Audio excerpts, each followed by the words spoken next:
Hey, JD, did you tape any of Ronnie's show? Oh, I'm coming right in. It's a Cadillac chassis. You wanted that? I didn't know you wanted that. No, well. What's on your face today? Oh, you're drooling. Sorry. Well, I was just laughing about something. Yeah.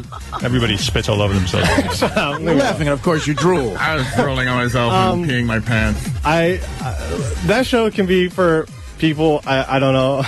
For me, it's the most it's the most boringest show I've ever heard in my life. Most boringest? Like, nothing. Let me ask you something. How do you say most boringest if you went to college for 4 years? Well, I didn't go to college for 4 years. How many years did you go? Well, it was a 13-month. Is that a real college? Why do they call that college? Howard, I think he went to a program, not an accredited college. It's like ITT You Tech. didn't take English, did you, JD? It's Full Sail. I thought it was a college. College? No, it's like a school where you learn specific. It's like a place you learn not to speak English. Like you go film and video or recording arts. Oh, I thought you went to college. Because Stedman is teaching. He's an adjunct professor. So he's a professor of a place that isn't even a college? I guess. See, Howard, online it says it's a university. JD, that's a university you went to. It says you can get a master's or a bachelor's there. Yeah, if I keep going. Oh, so you didn't finish school? No, I got an associate's degree. Oh, they'll give you anything at Full Sail. Don't you need 2 years of college for that? 13 months. You get a 2-year degree in 13 months. 13 months? They didn't teach you how to talk there, did they? Most boringest. So you think motherfucker. So you think the car show is horrible? You can be honest. I don't hear your show. I could have a show if I wanted one, I guess. You can't talk. I don't know what to do on a show? You can't even talk. Well, that's why I don't do it. Listen, I listened to like 5 minutes and I got bored. I couldn't deal with it. And then I asked Scott when he came in if he could listen, if he would listen to it. Well, first of all, you don't know anything about cars. Hold on, I'm not done talking. And he even pulled me in. Talking. He even pulled me in and said, JD, I can't listen to that. He's jealous of everything. We tried to listen to a story of him selling the lease on his truck or something. I was like, I couldn't get through it. Well, people ask these questions. That's what the show's all about. All right. It wasn't. Sorry. You stupid fuck. I mean, you can't even talk. Where's your show? Where's your show? That has nothing to do with if I have a show or not. You can't even talk. You've been on a boring show. Come to flop. He doesn't like your show, man. Well, maybe I should cancel that thing, Jay. We had a live guest last night come in. Who'd you have? Gary. Oh, yeah? Gary came in, and he was talking about leasing and stuff. He thought the show was fun. Yeah. It's so boring. Maybe I should review that and maybe take it off. Whatever. Take it off the air. You don't care, right? No. JD, what were you saying? No, actually, I do care because people do like the show. Hold on, JD. Yes. I'm going to let you decide. Yeah, right. Do we keep this? I'm giving you the ultimate power right now. I'll cancel that fucking show. Is it bad? Oh, my God. What do you know if it's bad or good Ronnie, anyway? You want to say something to your master? Because I'm giving him the power right now. If he tells me to cancel it, dude, he can go fuck himself. I don't care. If he cancels the show, he's a stupid ass. I would feel bad because I'm not. It's probably not for my demographic because I don't own a car. Is it a boring show? Is it the most boringest show? It's the most boringest show. The first Is it good for us? Because I got to do what's right for my subscribers. Well, he started to say at the very beginning, it might be for people. What were you saying? Well, it might be for other people, people with cars and looking to sell a car or something. And I'm just not involved with that stuff. I don't own a car. But is it the most boring? How come you don't own a car? Because I ride the subway. Because you're too Too stupid to own a car. You owned a car. Remember when you owned a car? What happened? Please. Yeah, what happened? Dude, he bought a car. He bought a used car that he paid more than if you bought a new car for. Oh, no. God. No, I think it was a new car. The car was the biggest piece of shit. What was the... And he was paying like $600-700 a month for it. Is that right? I don't even... It's right. Come on, don't tell me that. Yeah, it's right. I don't even remember. I remember... hold on. When I used to be the delivery boy for the diner. Oh, yeah, that was true. Yeah, okay. Do you remember what kind of car it was? Yeah. What? It was some kind of Dodge something, Diplomat or something, or well, that was an old police car that I had. No. What was the other one you had? It was like a that Dodge purple Neon. thing. It was Dodge purple. Neon. It was purple. Dodge what? Dodge Neon. Listen, it was the car I had. How Maybe if you listened to the fucking show, you'd know something about buying a car. Well, your show wasn't around back then. But well, then don't take it off the air. Do you want it off the air or not? It's up to you. Am I doing wrong by my listeners? I know, he's being awfully angry. I don't want to, He's trying to intimidate you. I know. It's my fucking show. Wants their show canceled, JD. I know. JD, just give me the word. And I'll go by your opinion. Listen, it's not for me to decide. Yeah, you better not be for you to decide. Keep it on. Is it good for my channels? Is it good for your channels? It depends on what you're going for on your channels. I'm going for a nice audience, a show that's mainstream that people can listen to and enjoy. Yes or no? Keep it on or off? I don't know. How many callers did you have? Did you have a lot of I don't callers? know how many. We had a lot of callers. I don't know if you count. I didn't take a count. We had callers from all over the country, I can tell you that. You want it off the air? I mean, if it personally offends you, Let him go fuck himself. It doesn't offend me. Dude, you take my show off, you're a dead person. What are you, John Gotti? Holy shit. You're dead.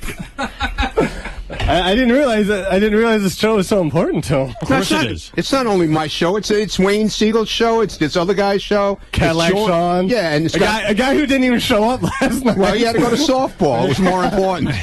see how much these guys care about their show. He was in the playoffs. One of your guys didn't show up? Yeah, Cadillac Sean. He had a playoff game. Let me listen to this show. This is old clips from the first show. Yeah. Oh, the first show wasn't that great. Come on, don't compare it to now. It's the same thing, Ronnie. And it's not the same thing, because even Jim, who produces the show, says it's getting better and better every time. Let's take another question from Ben. Let's take another question from Ben and see what his problem is. Hey, hey, how you guys doing? I had a question. What's your problem, Joey? Justin, what's your problem? Hey, Will, what's your problem? Hey, Martin, what's your problem? Me? Yeah, you. All right, I say we take it off.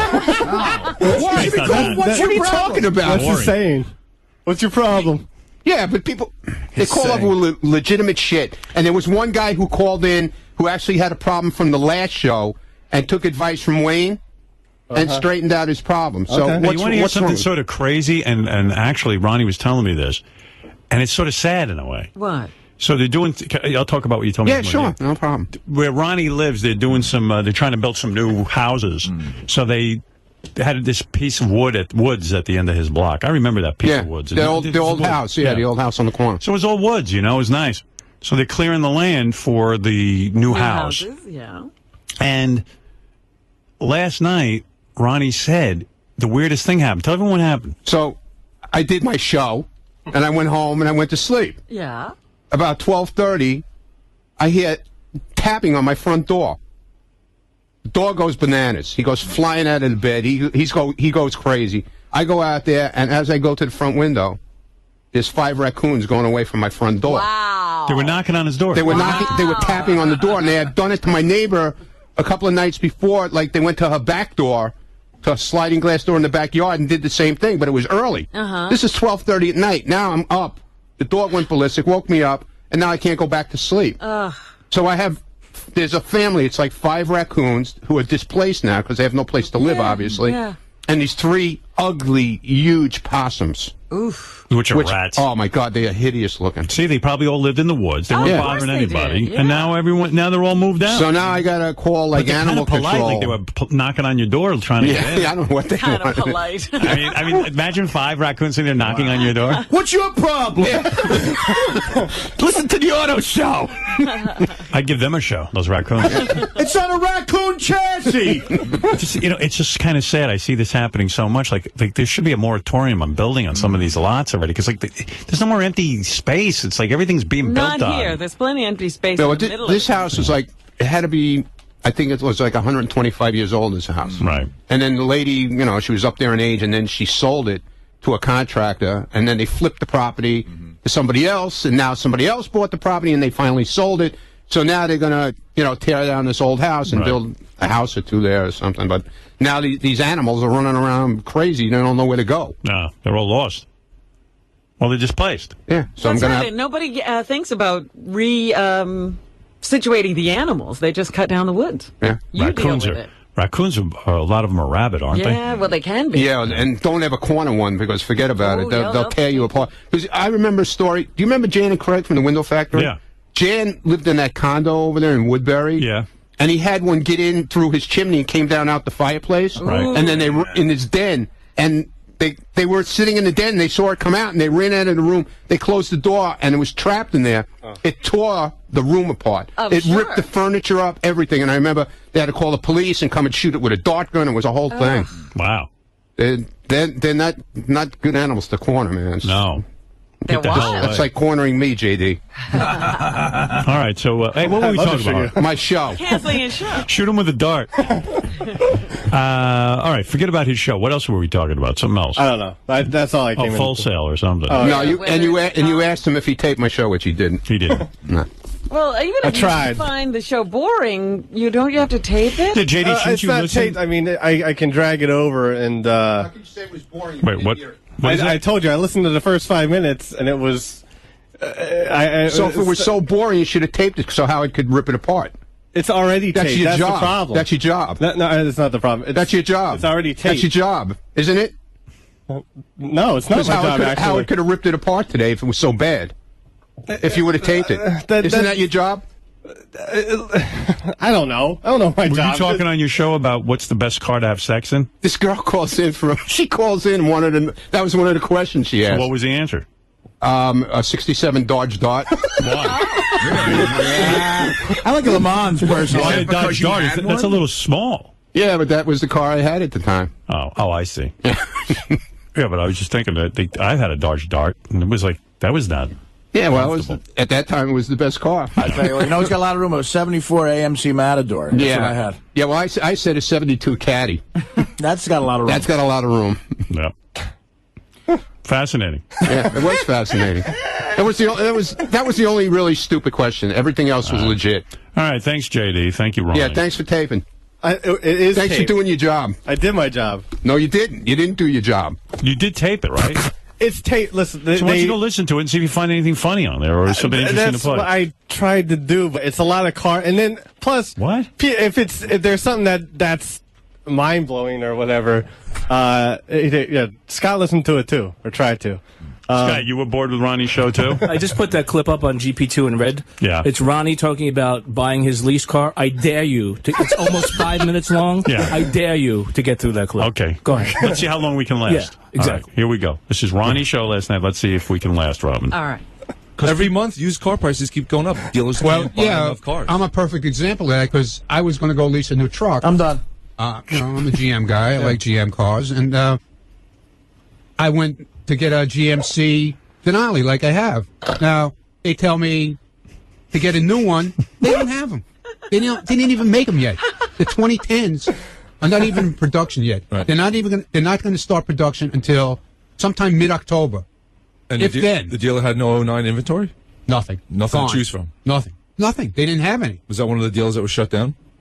No. Okay. No, this was Sean. This was King O'Queen. Queen O'Rourke. Sean from King Auto World. By the way, Ron. But so what happened was I go there and I say, and they tell me, well, we can get you one. The 2010s will be produced in October. Yeah, you'll be waiting 6 months. And, well, if I'm lucky, I see one by Christmas, maybe. No, you should see Are one. you sleeping through this? How you doing with this, Rob? Dude, it was a legitimate question I was answering. What do you want from Well, it's me? fun to listen to it with JD because he's laughing through this whole thing. JD's having a good time. All I heard was Denali. JD, you laugh more at this show than my show. Ronnie was standing here listening to it with his hand under his chin like the thinker. No, it wasn't. I was standing here just like this. The thinker. What are you talking about, douche? He's going with the Tracy argument. By the way, this goes on all day between JD and Ronnie. Before that, they're building them in So I October. said, well- They should be here by November. So I said, They no. don't have to come overseas. Christmas. They were saying Really? Christmas. Anyway, long story short, I go, Too late. what do I want this car for? It looks exactly the same, and I'm going to spend more money for it. So I made a deal. I finally made a deal on my truck, which is an 07, To buy it? with 20,000 miles on it. And I said, what am I doing? This truck is Wait a like, minute. I thought you were buying a Challenger from me. not right now. That's in the summertime. That'll be his toy. Yeah, right. When- Wow. Good chick. We're only halfway through the clip. Scott even doesn't like it. Well, what does Scott know? He doesn't know shit about a fucking car either. Nobody asked him to listen to it. Right. You know, people who are into cars or need questions about buying a car, they call in. They ask questions. Right.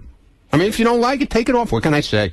It's not the most boring. You know, Wayne will be crying and Marianne from Brooklyn says she likes Ronnie's show. Yeah, because Howard, you played the worst clips. A lot of people were calling up with legitimate problems, and Ronnie and Wayne Siegel were really answering them, and I think my show was the worst. But Howard, I want you to know I left Scott Greenstein a message on your behalf, and I have a feeling you're going to visit Beth O, and I want to hear all about it because I hear it in your voice. You're longing for your partner, Howard. Am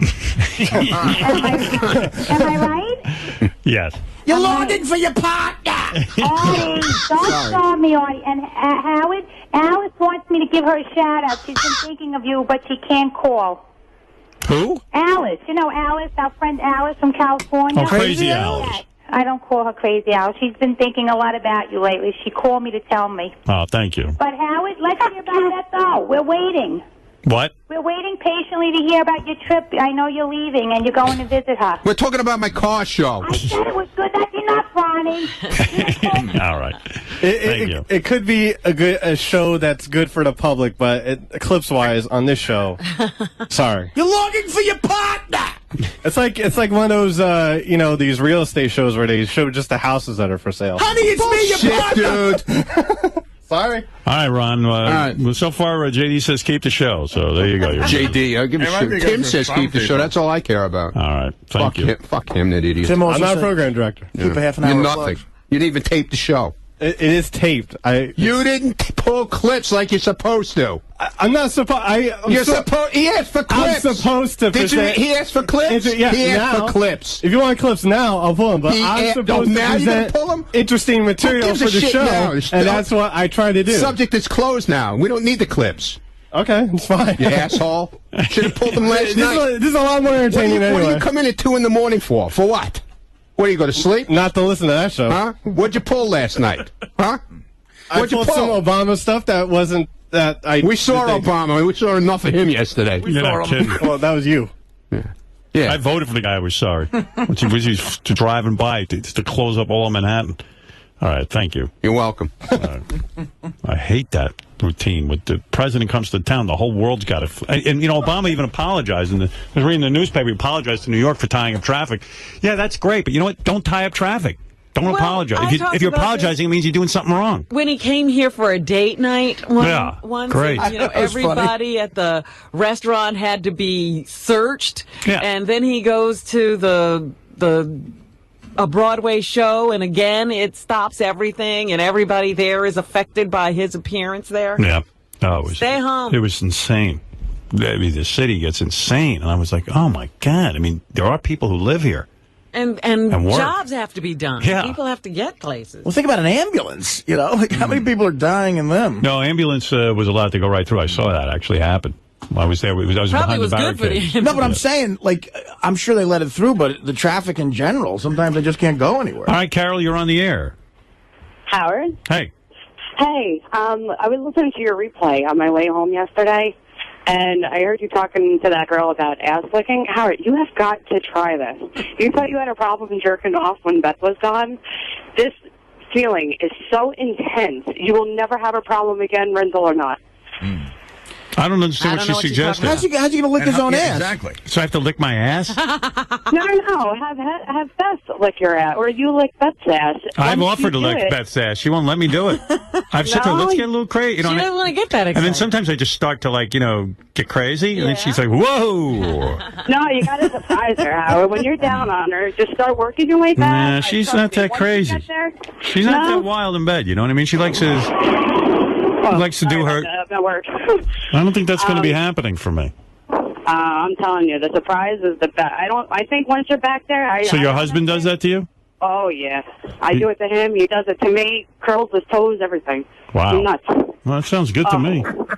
Although I got to tell you something, I'd have to I was thinking about it. I'd be really uptight because it's got to be stinky back there for me. I mean, even if what would I have to do? I'd have to shower up. Yeah, you'd have to scrub. I'd have to scrub. I go, honey, get there quick. Shower before. I wouldn't even let a minute go by.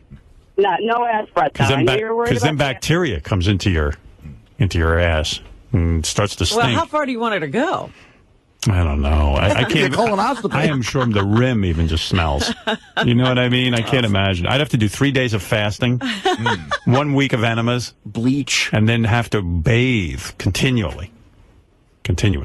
Anyway. All right, let's say hi to Tommy. Tommy, hi, you're on the air. Hello, you. Hello. Howard. Yes. I'm the guy that went to China there a couple of weeks ago. Okay. Okay. And you said I kidnapped someone? I don't even know what you're talking about. I remember the. No, guy. guys, Don't recap. I was going to get my wife's daughter in China, and then you hung up on me, and you said, "Oh, I should have asked him if it was." Tommy, what do you want from me today? What can we do for you? I forgot. All right. Thank you. Great call. Welcome to Radio. Thank you for your call. Okay, thank you for your call. Douche. Lisa, you're on the air. Robin, Yes? I love you. Oh, thank you. I don't know how you take it day after day with all those guys over there just bombarding you. She loves it. In fact, I don't even think Robin likes it when other women are in the studio. She likes being the only woman. And you know, I love She it. loves it. You have confidence. You don't care about what anybody says over there. She cares. You don't get too defensive. And Why are you saying that? Because you care what people think. I don't care what people think. I don't care what you think. I mean, Howard. Lisa, are you an ass licker? Yeah, sounds like it. Robin, have you ever licked a guy's ass? No. No, I didn't think so. You're a lady. My husband loves it. Yeah, you do it? Not to him, no. Other guys. No. So who's licking his ass then? What? Your husband loves it and you don't He do loves it? licking her ass, apparently. But, Robin, why does Howard think that he should tell you what to wear when you go on Jeopardy? I mean, you always look fantastic. No, I'm just trying to. I said to her, what are you wearing on Jeopardy? No, you offered to. And I said, if you need some feet. Because how sexy would that be? Robin in her panties and bra coming out and then like saying, okay, Howard, I'm going to try on another outfit. It'd be fun for us. It'd be a fun activity. Watch Robin get dressed. It shows. You know, there's another thing I wanted to tell you. I'd be You like, know, Robin, on you've got to get a lower cut top on. You know, on Howard TV, the credits run from top to bottom. Right. How does that make sense? I don't know. You know what? I don't have anything to do with that. That's Doug Goodstein's bag. All right, We'll do put it on. credits. He rolls the credits in. I do the rest of the show. He rolls the credits in. The one part that irritates you is the credits. The part that irritates me is that it doesn't make sense that they come from the top to the bottom. How? I mean, you have to read the title and then read who. I don't know. In that. My love, I don't know. I'll take a look at it. How's that? I promise you. Thank you, All right. Robin. Uh-huh. Love you. Love you, too. Corky, you're on the air. Hey, how you doing? Listen, Howard, I had to run out of that show before it even started. Yeah, I What, heard about Ronnie? this. What did you... You remember Corky wanted to be on Ronnie's car show because he knows more about cars than Ronnie? Right. So Corky came up to do the show. It was the weirdest thing. And Corky left. He never did the show. What happened? I don't know. What happened? Yeah, Corky, why don't you tell him what happened? Why'd you leave the show? Why I left the show? Yeah, why'd you leave the show? You were all sweating, you couldn't sit in the room anymore? Huh? What's your problem, man? You thought it was going to be your own show. You badmouthed Howard about it. You thought you were going to get your own show. Mary Ann from Brooklyn gets his own show. How come I don't get my own show? Let me hear what he has to say. Yeah, shut the fuck up. No, I won't shut the fuck up because you made an asshole out of all us coming up here like that and made a big deal about it. And then you walk out of here. What happened, Corky? Wow. I was a gentleman to you. I walked over and shook your hand. You acted like an asshole. Yeah, that fish handshake. You go fuck yourself. You'll never come on the show anywhere up here again. All right, wonderful. Corky, what happened? Look, can I talk to Corky? No, let him go take his meds, man. He needs to take his meds. What happened? He came in. He was supposed. I came in. I was starting to talk to some of the people. They were car dealers. They were all car dealers. Nobody there was interested in helping the consumer or telling the consumer anything about the $4,500 rebate that was going to come off the top of the window sticker. I brought two cars I had recently purchased. One, Ronnie's not a car dealer. We had car dealers there, but he never gave the show a chance. He walked out before the show started. Why would you do that? Because he was sweating, man. There was something wrong with him. Sweating. What was your problem, man? Seriously. We invited you nicely to come up here. I was nice to you. I walked in like a man and shook your hand, and you acted like a friggin' asshole. Give Ronnie a chance. You're still a loser. You know the difference? I'm a loser? No, pal. I'm not a loser. You're the loser. You know the difference between a car and an automobile? You're a fucking loser, pal. What was the question, Corky? Years and fucking, you don't know nothing. My review. You don't know shit. Let me hear what he knows. What are you saying? I'm saying Ronnie doesn't know the difference between a car and an automobile. He doesn't know the correlation between throwing gears in a car and fucking and he doesn't understand anything about fucking automobiles or anything. And the people he was talking to the Jets, and then that Wayne Siegel guy. What the fuck is the matter with that guy? He walks in, he's got this fucking attitude. No, you had the attitude, pal, not Wayne Siegel. I have the attitude. You had the fucking attitude, asshole. He was telling the Hemi. No, fuck you. Fucking dealerships, and I was saying, yeah, you know, I just seen how they fucking dropped 2 atomic bombs on the Mitsubishi. Oh, Howard didn't give me my own show. I thought it was going to be my show. Right. Fuck you, man. You're not getting the show. The show you're going to get is on the corner of 42nd Street.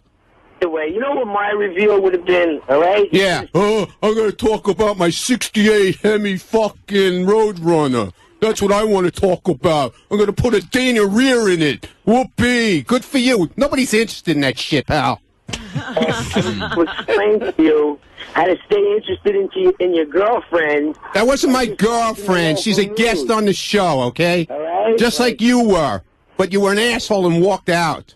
All right. Goodbye, Ronnie. Goodbye. All right. Do you know what happened? Yeah, I didn't hang up on. Get rid of that fucking guy. Why are you letting him scream at me on the phone like that? He walked in. Sorry, Corky. It's history. My God, the guy's like fucking out of his mind. Do you want to go on the show? I wanted to do the show. Yeah. Well, You mean you want to do it alone? Yeah, I want to do the show. no. You got to go on with Ronnie. With Ronnie, you know? Ronnie's an expert. Actually, Ronnie, with that day I was sitting there, threw the craziest, like, hug and kiss to the Hemi girl in front of Ganji.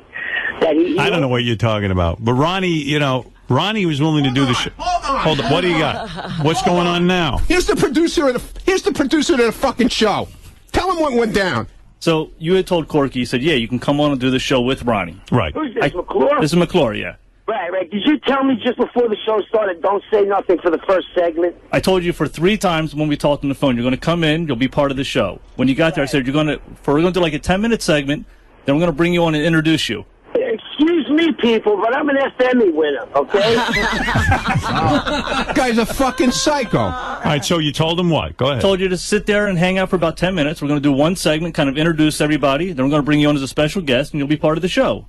And you sat there all agitated. You kept getting up and walking out, getting up, walking out. You're all kind of weird, talking about the lights are too bright.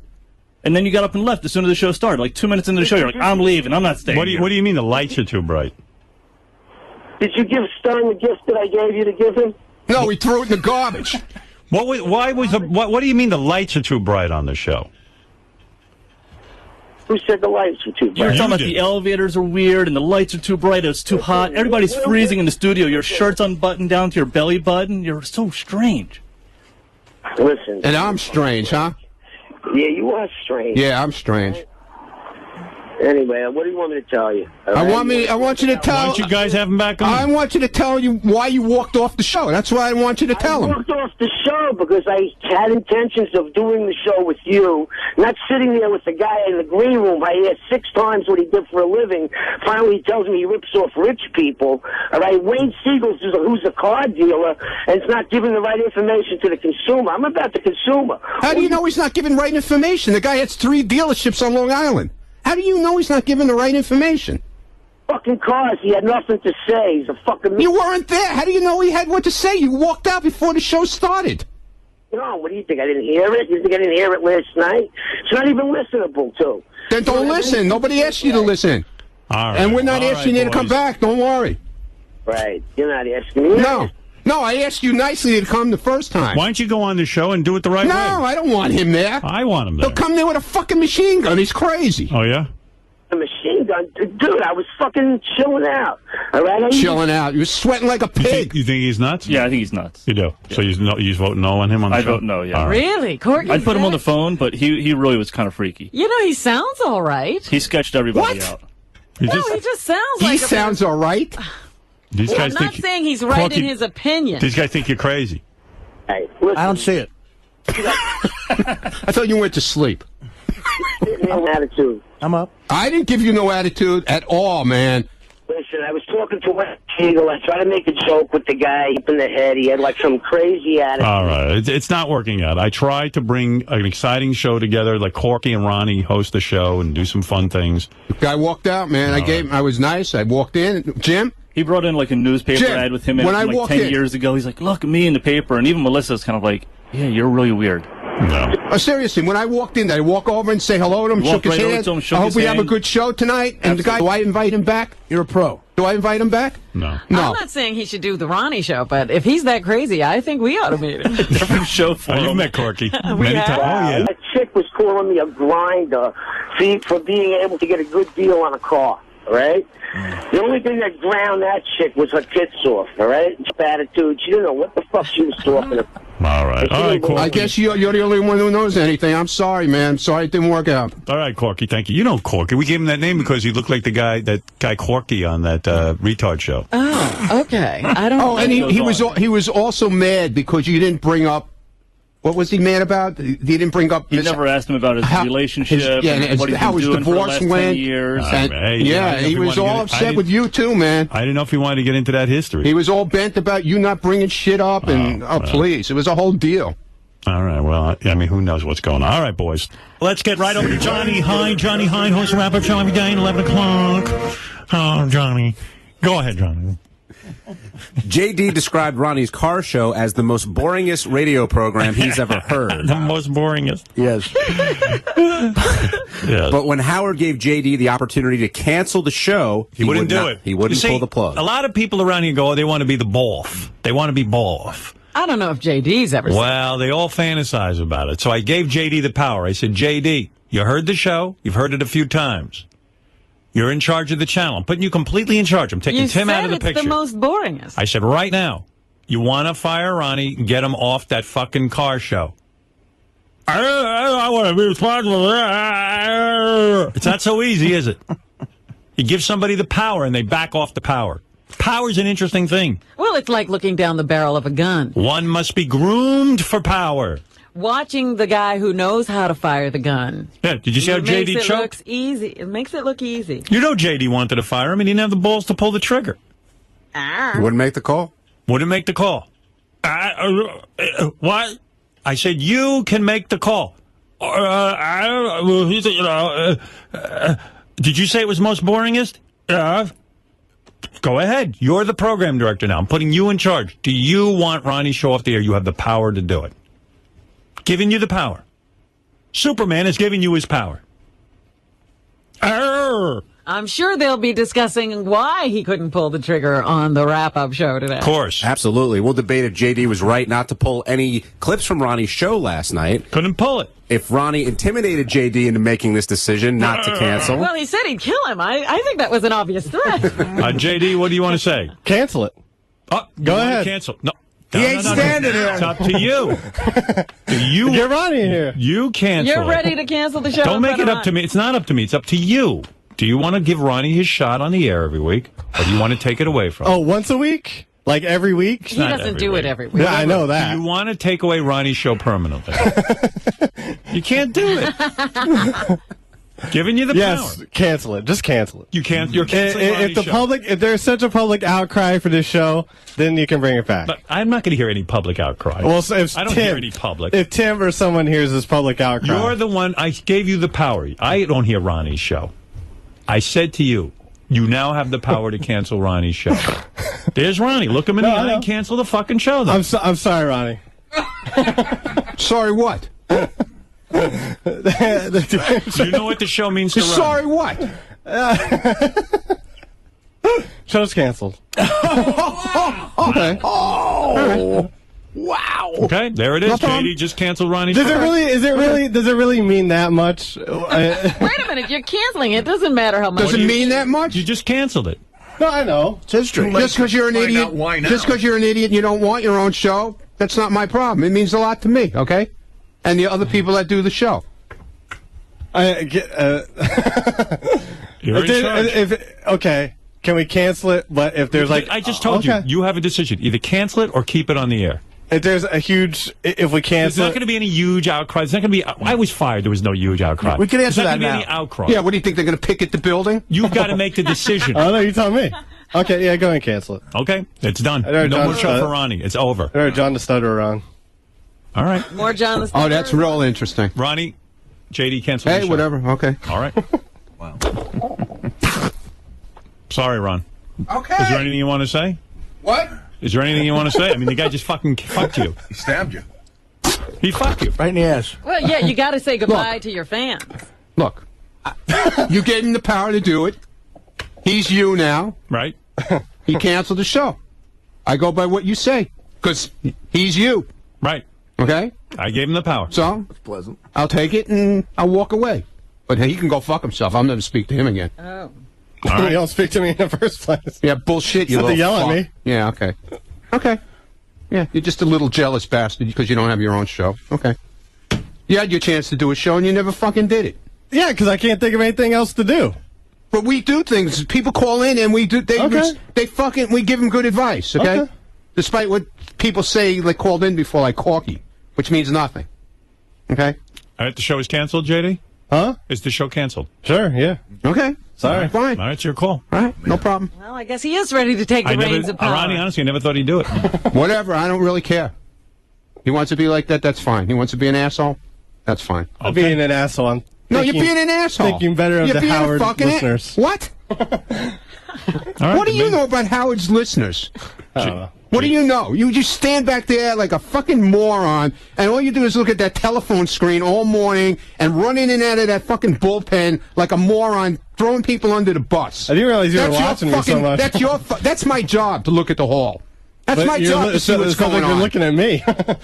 Yeah, because you're in and out of that fucking hall all morning, like an asshole, instead of doing your job. It's like pulling clips of my show. You didn't pull no clips of my show yet, still, did you? No, there's a lot of things I haven't pulled clips from. Yeah, well, then there's a lot of about the fucking telephone There's a lot screen. of clips from That's Chuck not your Zito's job. show. I never pull anything You're from not a the super fucking fan You're not the roundtable. telephone screen. I don't pull anything You're not from the Miserable telephone Man. screen, pal. You're a fucking idiot who sits in a glass booth. Okay. Taking All right, so do your job. I am doing my job. Don't look at the TV screen. I did it, and I fired your the show. computer screen. Good. Taking Good. a stand I and don't prove give a fuck. JD's talking. Good. I don't give a shit. I don't care. Taking a stand and proved Let him take a stand. It improved him as It's all a right. man. I'll take my fucking stand also. You'll see what stand I take now. JD Moonves making the big decision. Whatever. I'm nerdy Mussolini. Whatever. You're a Whatever. nerdy Mussolini. I'm nerdy Whatever. Mussolini. What does he know? He doesn't know shit. He doesn't know shit about what we do. All right, we'll see. Why don't you come? I invited him to come in and sit there at the show last night. He wouldn't do it. Because I have no desire to talk about cars. I don't know anything about cars. So what? You could have sat there and observed. It might have been not been as boring as you thought it was if you were there. I don't know about that. Gary thought it was pretty good. He came in and sat down. Okay. It's like auditing a All class. right, JD, I gave you the power. You're the one who heard Ronnie's show. I said, should I cancel Ronnie's show? And now you're saying Okay, so yes. he canceled it. That's it. What am I going to say? I don't know. I can't say anything. I'm shocked. He's a piece of shit. That's what I can say. All right, Ronnie, All right. thank you. You're welcome. JD, thank you. If I'm a piece of shit, it will reflect in the ratings and emails. Sorry, Ronnie. Are there any other shows you want to cancel?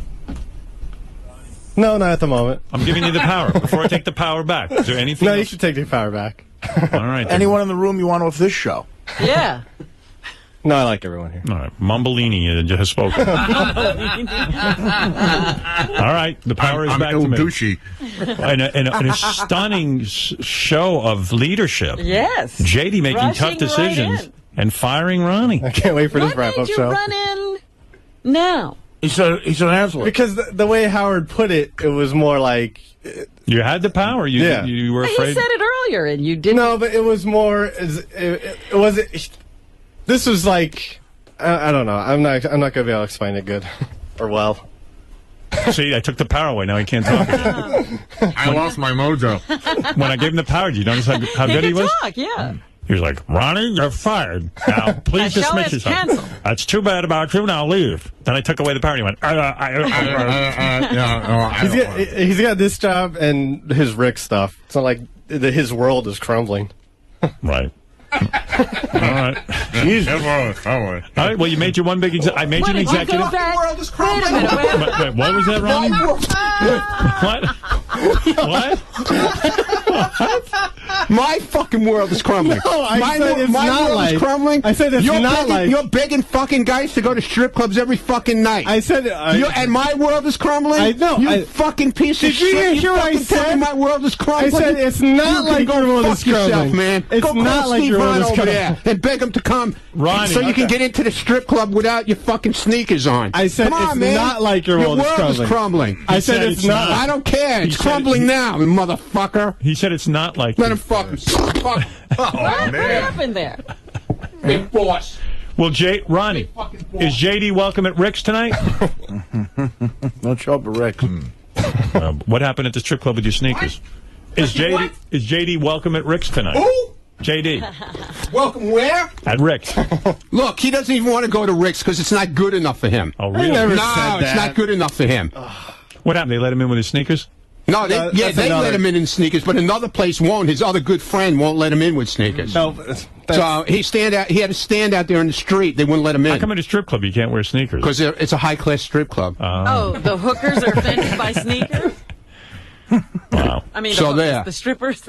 Yeah, Rick's is not good enough for him. I never said I can't that. go Shut into up. detail why, but it's not good enough. I never said it's not that. good enough for him. That's all right. We don't need him there. We get fans, my fans, coming in there all the time. All right, you need to tell them about the cars. I don't have to tell them about the cars. Oh, okay. Just saying. I get my fans coming in there all the time. Okay. Rick's is thrilled with me. All right, Good. Motherfucker. All right. All right. It's not easy. So now you got power, okay? You got one fucking thing to do, and you take it out on me. That's fine, okay? I didn't take it Go out ahead, on you. motherfucker. It's okay. I don't care. All right, Ronnie. I don't care. Obviously I you don't do. care. Obviously I you don't do. care. Okay. Thank you. Well, it ain't easy having power, is it? It's tough. It's lonely at the top. Hope you learned your lesson. Now you admire your boss a little more because you see. Dude, I've always admired you. Having Stop the it. power is not easy. Something you have to be groomed for. And I didn't ask for this power, but you know, it was bestowed. I'm like Superman. I didn't ask for this power. Are you okay with miserable men? Yeah, that's fine. Okay. Well, I don't know. He's on the fence He about seems a little... I'm going to give you the power. I'm going to tell you something. Sometime in the future. Oh, God. I'm going to give you this power again. I want you to think about it. Okay. All right, thank you. I just wanted, he did think about it while he was sitting out there. He did. All right. All right, thank you, JD. Well, today you are a man. Yeah. You took power. We'll see. You're a leader. Who knew? I don't know if I want to leave. You know, Robin was looking at you lovingly when you had the power. He was forceful. You were suddenly attractive to her. When isn't she looking at me lovingly? Almost every minute of the show. They And did. outside of the show. Yeah. What a Lothario. All right, JD, taking on some power. That was Yeah. quite a moment. A big moment for Ronnie. Joe, what'd you think of that? Joe?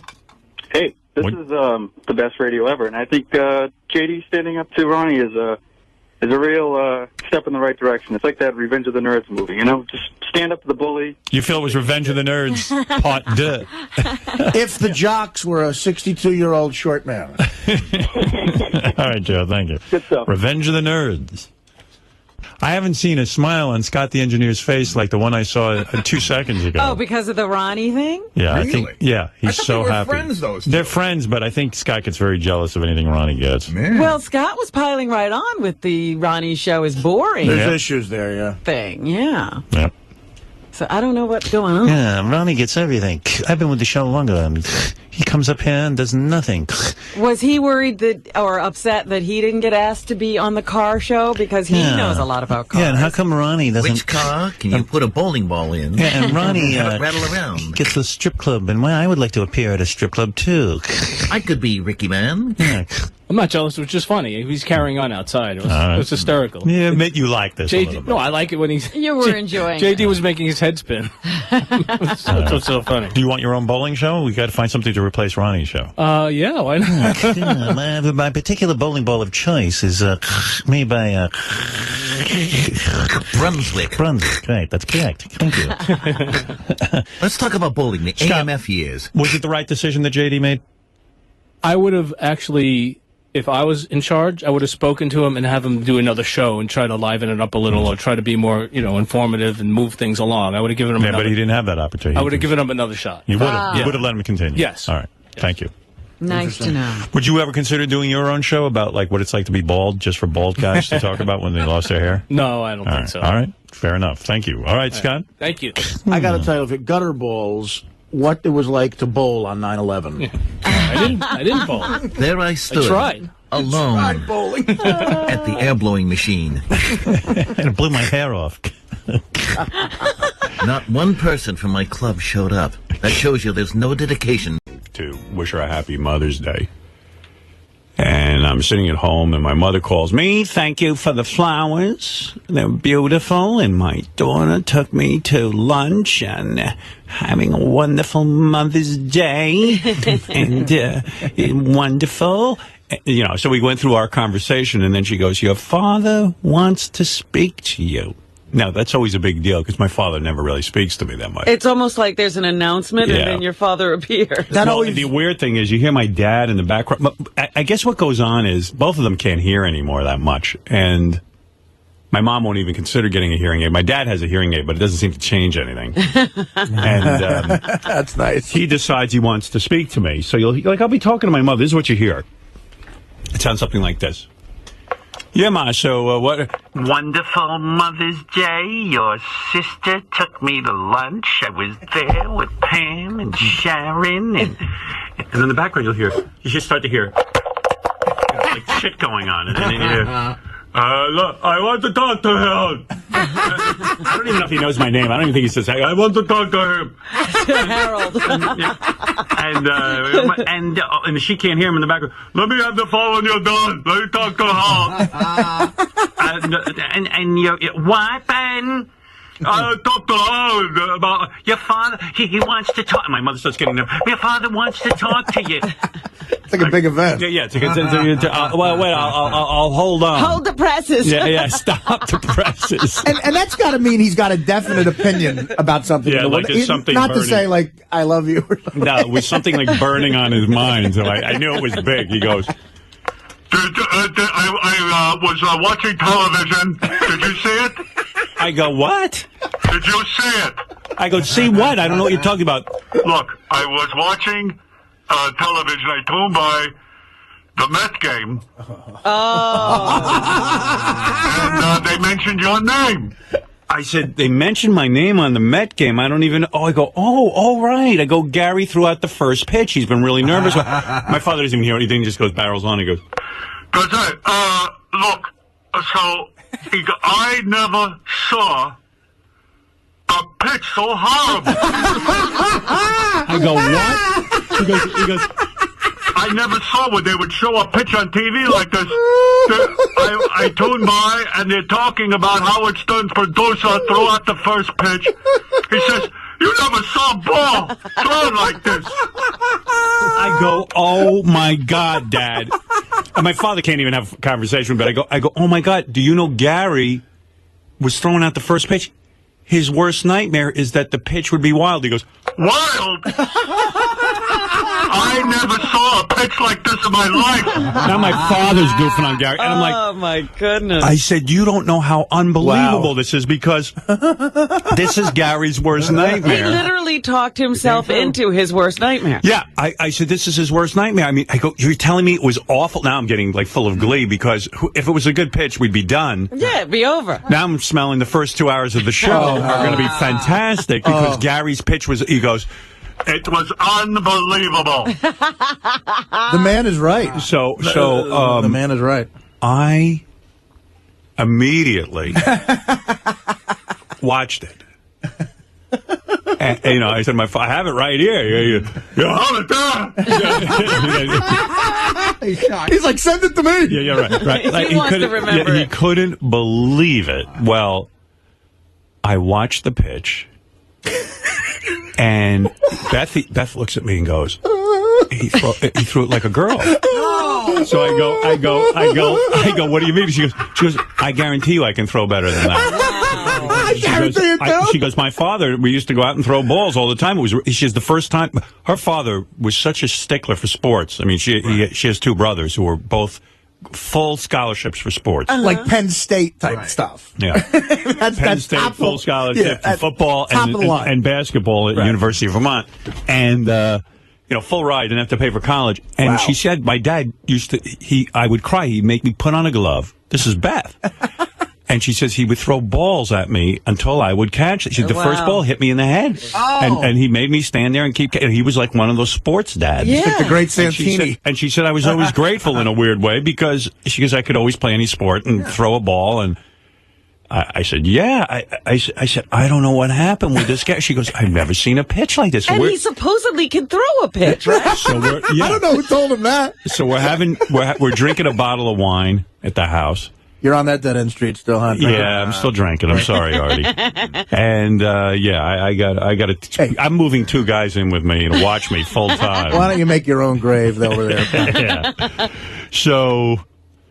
Anyway, and by the way, when I saw the pitch, I saw Artie was standing right there next to the catcher. Oh, Artie did show up. I showed He up. was down on the field. Oh, I showed up. And I said, where were your 2 bodyguards? One was Joe was right next to me. Oh, he was. Look at it. You see me and Joe laugh like we're watching. I got upset. I thought you were on your own. No, he escaped. No, Joe was with me. Oh, good. Okay. Yeah. All right, because that's a place to score, Shea Stadium, or whatever stadium that's called now. Oh, no, City Field. City Field. Believe me, the neighborhood outside City Field is the same as it was outside Shea Stadium. Right. It looks like it's a bunch of chop shops for cars, though. Yeah, so I'm watching this thing, and I go, oh, my God, Artie's there at the game. And, I mean, it must have been unbelievable. So now now the first thing I do is Beth is on Facebook. I said, can you go to Gary's page? So I said, let's leave some messages. Oh, God. I go, we go, hey, we really loved your pitch. And I don't know, I wrote some other things. I go, oh, then I see that Gary, Thursday night, was at the Bruce Springsteen show in Toronto. Oh. He flew there with Ross. I mean, Ross ought to go have his head examined, and so should Gary. So I wrote on his thing, oh, in Toronto Thursday, maybe if you stayed home and got some sleep, you wouldn't have pitched so fucking bad. Yeah, you shouldn't be traveling when you have to pitch. Gary sang the first song at the Springsteen concert, and it was shit as well. Yeah, I bet. So all of a sudden, I'm goofing, and I said, so Beth and I go, I got to call Gary. I called Gary. I go, oh, what happened? He goes, I'm on my 2nd Scotch bowl. Yeah, he started getting loaded. He was getting loaded. And I had to drinking. leave. It was unbelievable. Really? He was that devastated that now he had to get drunk? He had to get drunk. Some fortitude. I go, that was your worst nightmare? He goes, I don't know why I did it. So I didn't want to start busting his balls too bad. Right then, yeah. I watched this pitch. I wrote to Sal and Richard. I said, find that kid who does the animation for us. Kevin Lofton. Yeah, Kevin Lofton. I say, find him. I said, so follow the trajectory of the ball. After it leaves the stadium, where does it ends up in outer space? But you see it, you go with it all over, it's orbiting the Earth, the pitch. It's space junk now. I mean, it was unbelievably bad. It was Where a double, did it go? Well, it was a double whammy because, first of all, I wish I would have played catch with Gary because I love Gary to death. But someone's misinforming him. He can't throw. He throws like a chick. Oh, and that's what I would have played catch with him for 2 seconds and begged him not to do it. I would have said, I'll teach you how to call in sick or something. You know? I mean, you can't do it because he throws like a, I mean, he didn't play high school ball. But that's why he was nervous, because you're right. He claims he can throw a ball. He can't. He can't throw a ball. No, he can't. I would have known it. John Hine is not his friend because John let him believe he can. Anyone who plays catch with the guy, I said 2 pitches, I could have figured out he can't throw a ball. What is he doing wrong? I don't know. What does my sister do wrong when she throws it? I don't know. I mean, that's the thing when you play catch with a fucking broad. Sometimes chicks go, let's play catch, and you're always running after the ball. They never reach you, and and the poor catcher for the fucking Mets. Every fucking home game, there's another jerk off throwing out the first pitch, and this guy got killed. Yeah, but no, not killed. I mean, it was a double fuck up because Gary threw the ball incredibly soft and gay, right, and nowhere near the umpire. I mean, the umpire had a fucking catch. The umpire caught the ball. The umpire had to catch the ball because the catcher's like, I'm not getting up. I got to fucking catch a game now. Did the umpire actually catch the ball, or did he like? He just go get it. He got to go get it.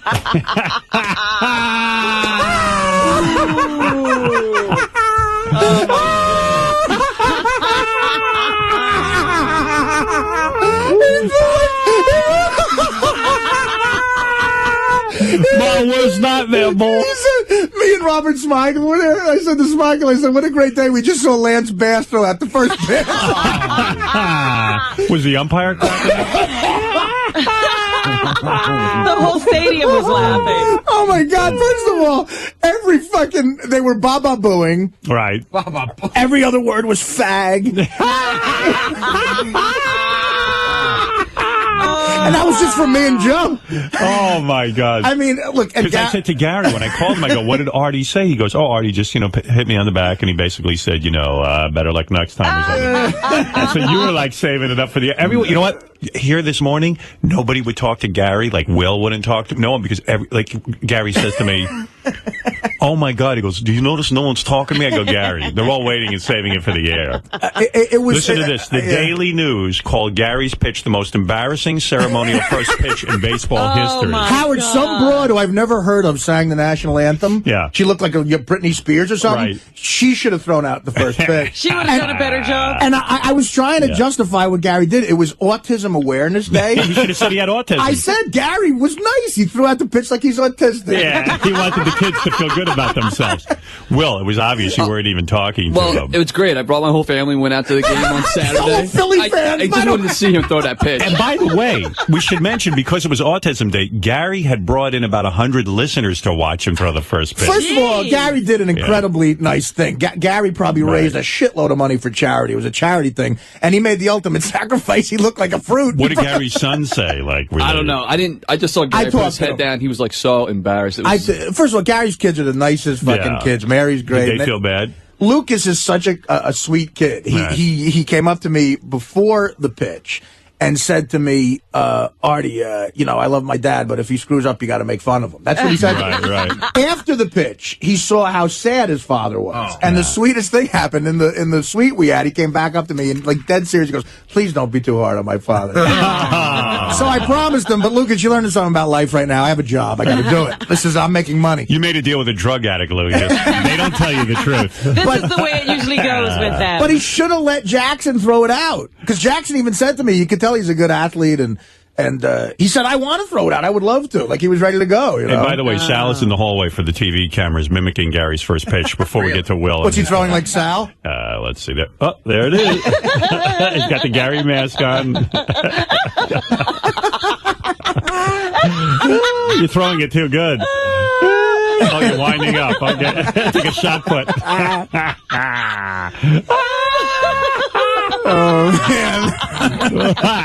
That's funny. Wow. When Sal does that, that's funny. That should be Sal's stand-up act.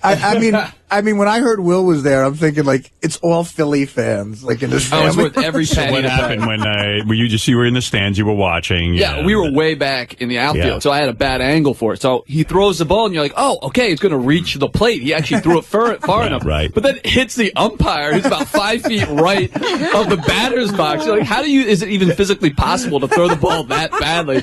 But then you could just see he was, like, crushed. John Main's pushing him off the mound. He's like, get out of here, asshole. It was just funny. Wow. He was crushed. Gary's face. And it's humiliating because the fans start to boo you, right? Yeah, well, listen, Met fans are, first of all, self-loathing people. Right. Because I thought I was going to catch a lot of shit. But they were, every Met fan I saw said, Artie, we love you. You're right, we are, thanks. But I have my list that, maybe we should make lists. I'm definitely going to do my gayest Met list. Right. And Gary's in the honorary gayest Met. Ralph, you're on the air. Did you see the pitch? I thought Star Trek was good. Better. He threw like a Star Trek fan. How do you... I don't understand, like, how did it, like, it wasn't even close. Yeah, I mean, with all that, first of all, and then He Gary... had a pitching coach. That's nothing. You don't even know the half of it. When I spoke to Gary and he was drinking scotch on Saturday night after this fiasco, I said, what's going on? He goes... He had hired a psychologist. Oh, get out of here. To work through it with him. Fire that guy. He hired a guy to do 100 pitches with him, a pitching coach. And Gary goes, I don't know. I threw 95 of those pitches perfectly, and then 5 of them went bad, and now I'm focused on the 5 that went bad. So then he hired the psychologist to work get through that with out him. of his head. He should have had the psychologist throw out the pitch. But what you're telling me, Artie, is Gary doesn't know how to throw. He should have had the psychologist. He doesn't. I'm telling you, I could tell. I played baseball for a long time. Right. And I played like hardball. I played in a fast pitch league for a while. And I know what it's like. You play catch with a guy, you could tell, okay, this guy knows how to throw a ball. Right. And I'm telling you, if I played catch with Gary, I could have told him, don't do it, man. Just like I would have told Chris Rock not to do it when he fucking did it. Like, I don't think Chris Rock is as funny anymore. Was Gary's worse than Chris Rock? Yes. I think it was the worst pitch in the history. I mean, the Met players and fans, everybody around in the suite. I mean, the autistic kids were going, "Wow!" Sebastian Bach was there. Yeah. First of all, the Sebastian Bach had the line of the day. What do you say?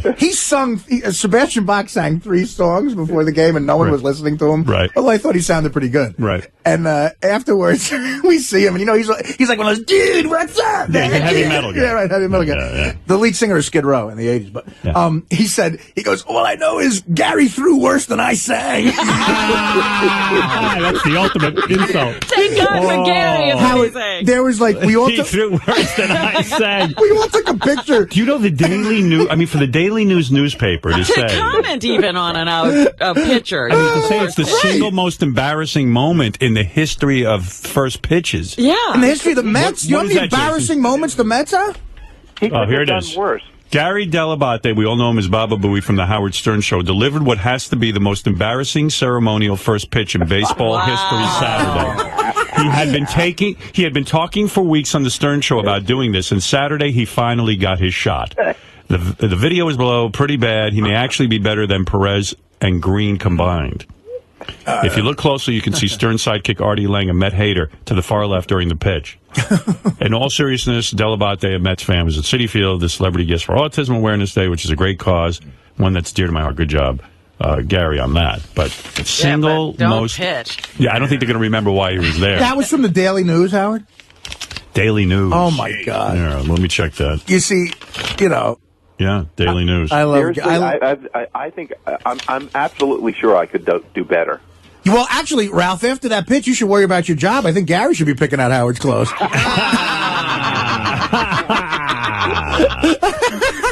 I mean, what was that? What? I mean, Howard, first of all, so in other words, what I'm learning is Gary doesn't know he can't throw. Yeah, and a lot of people. But you know how everyone thinks they're funny? Right. You know what I mean? My buddy's the funniest guy, and then you meet him and you want to punch him in the face. Right. There's a ton of guys who think they can throw, and they think they're athletes. Artie, listen. He didn't even come close to the plate. I understand, Ralph, but I'm sure Gary could at one time in his life throw. I'm sure he remembers being in the 8th grade, throwing the ball and being good. But Gary's had such a different life than playing ball for so long. About throw like he's a pitcher, he's a sportsman or something. You can forget to throw? Yeah, I think you can, sure. You get to hit the guy you're throwing at. Well, I mean, Maybe Gary thought the umpire was the catcher. Gary, the single worst. Do you think yours was worse than Chris Rock, even? Gary. No, okay, so mine wasn't worse than Chris Rock, because mine stayed in the frame. You know what I mean? Chris Rock went out. And by the way, I would love to have Chris Rock's publicist, because you can't find a video of that anywhere. Is that true? You can, Howard. I searched high and low on the internet. They must have had it scrubbed. From It's not on YouTube? Nope, not on YouTube. Nowhere. How is that possible? I don't know. Seriously, somebody's got it. You were freaking out too. You said to me, "I don't understand how they're showing this on TV over." And they never showed the first pitch, and yet they were showing it everywhere. In fact, here, wait, let me play these for you. It's the most popular thing on YouTube. Wait, let me play this. Yeah, Howard TV has video of the throw, by the way. Here's the. Let me see it again. I don't think Yeah, here it is. This is like watching.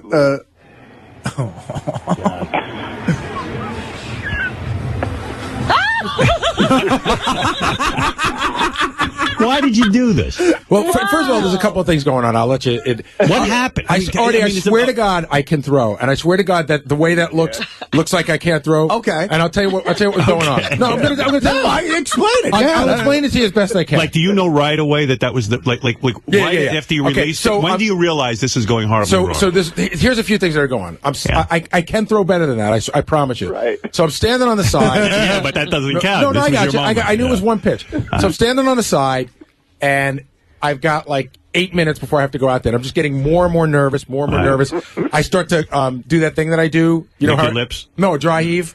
Oh, like when I get really nervous, I start to cough like I'm going to throw up. Oh. Gee, I didn't even know about that disgusting. Oh, you didn't? Yeah, I thought you meant licking your lips and teeth. No. I start to get the dry heaves. Wow. So I'm doing it on the side. The guy that's with me from the Mets is looking at me like I'm out of my fucking mind. Right. When I get so, I've been given so much advice from so many different people. Some people say, just go out and throw it. Don't what pitch. kind of advice are they No, giving people you? say just go out and throw it and don't pitch. And some people say go and pitch. And what that was a bad combination of me saying I'll pitch it at the last minute. Go, no, I'll just throw it. You know what I mean? It was a bad combination of gay guy and chick. Right. Listen, I can't. Did Artie bust your balls there, or you saved it for now? I saved it for now. Yeah, right. That was smart. I'm an 8-year veteran on the show now. I know what to do. Why waste your time there? No one can hear it. I asked Smigel to call me with any joke he had. What did Smigel say when it went down? He was just laughing. I mean, he said Smigel said, he goes, listen, I love Gary, but what does he wear? He's Baba Booey. It's fucked either way. How bad, so once you release the ball, and you see the umpire trying to, chase it down, what are you thinking at this point? I'm thinking that this is what I was afraid of. This was it. This Right. was all of it put together, the worst of the worst. I mean, you start thinking of all the things you don't want to do. You don't want to throw it over the head. You don't want to bounce it. I mean, for my father to call me. Oh, your father was the least who called me. Oh, my God. Who called you?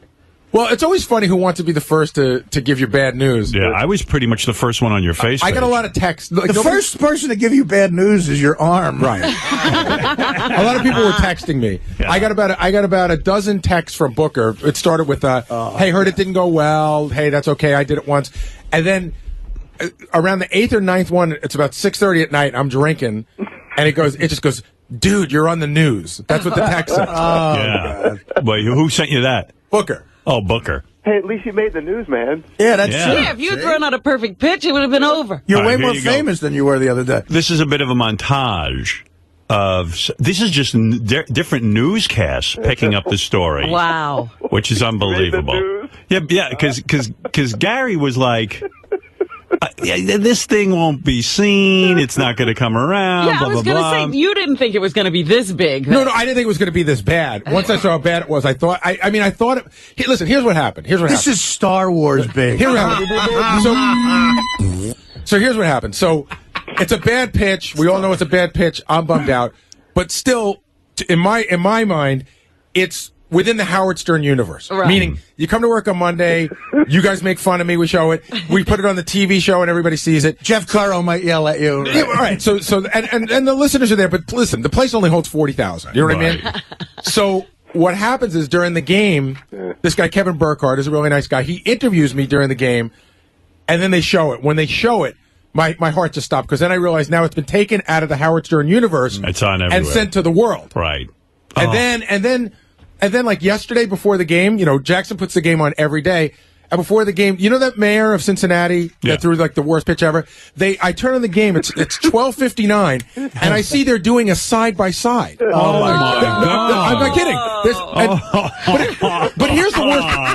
Here's the worst part of the whole This is thing. one of the worst catastrophes I've ever seen.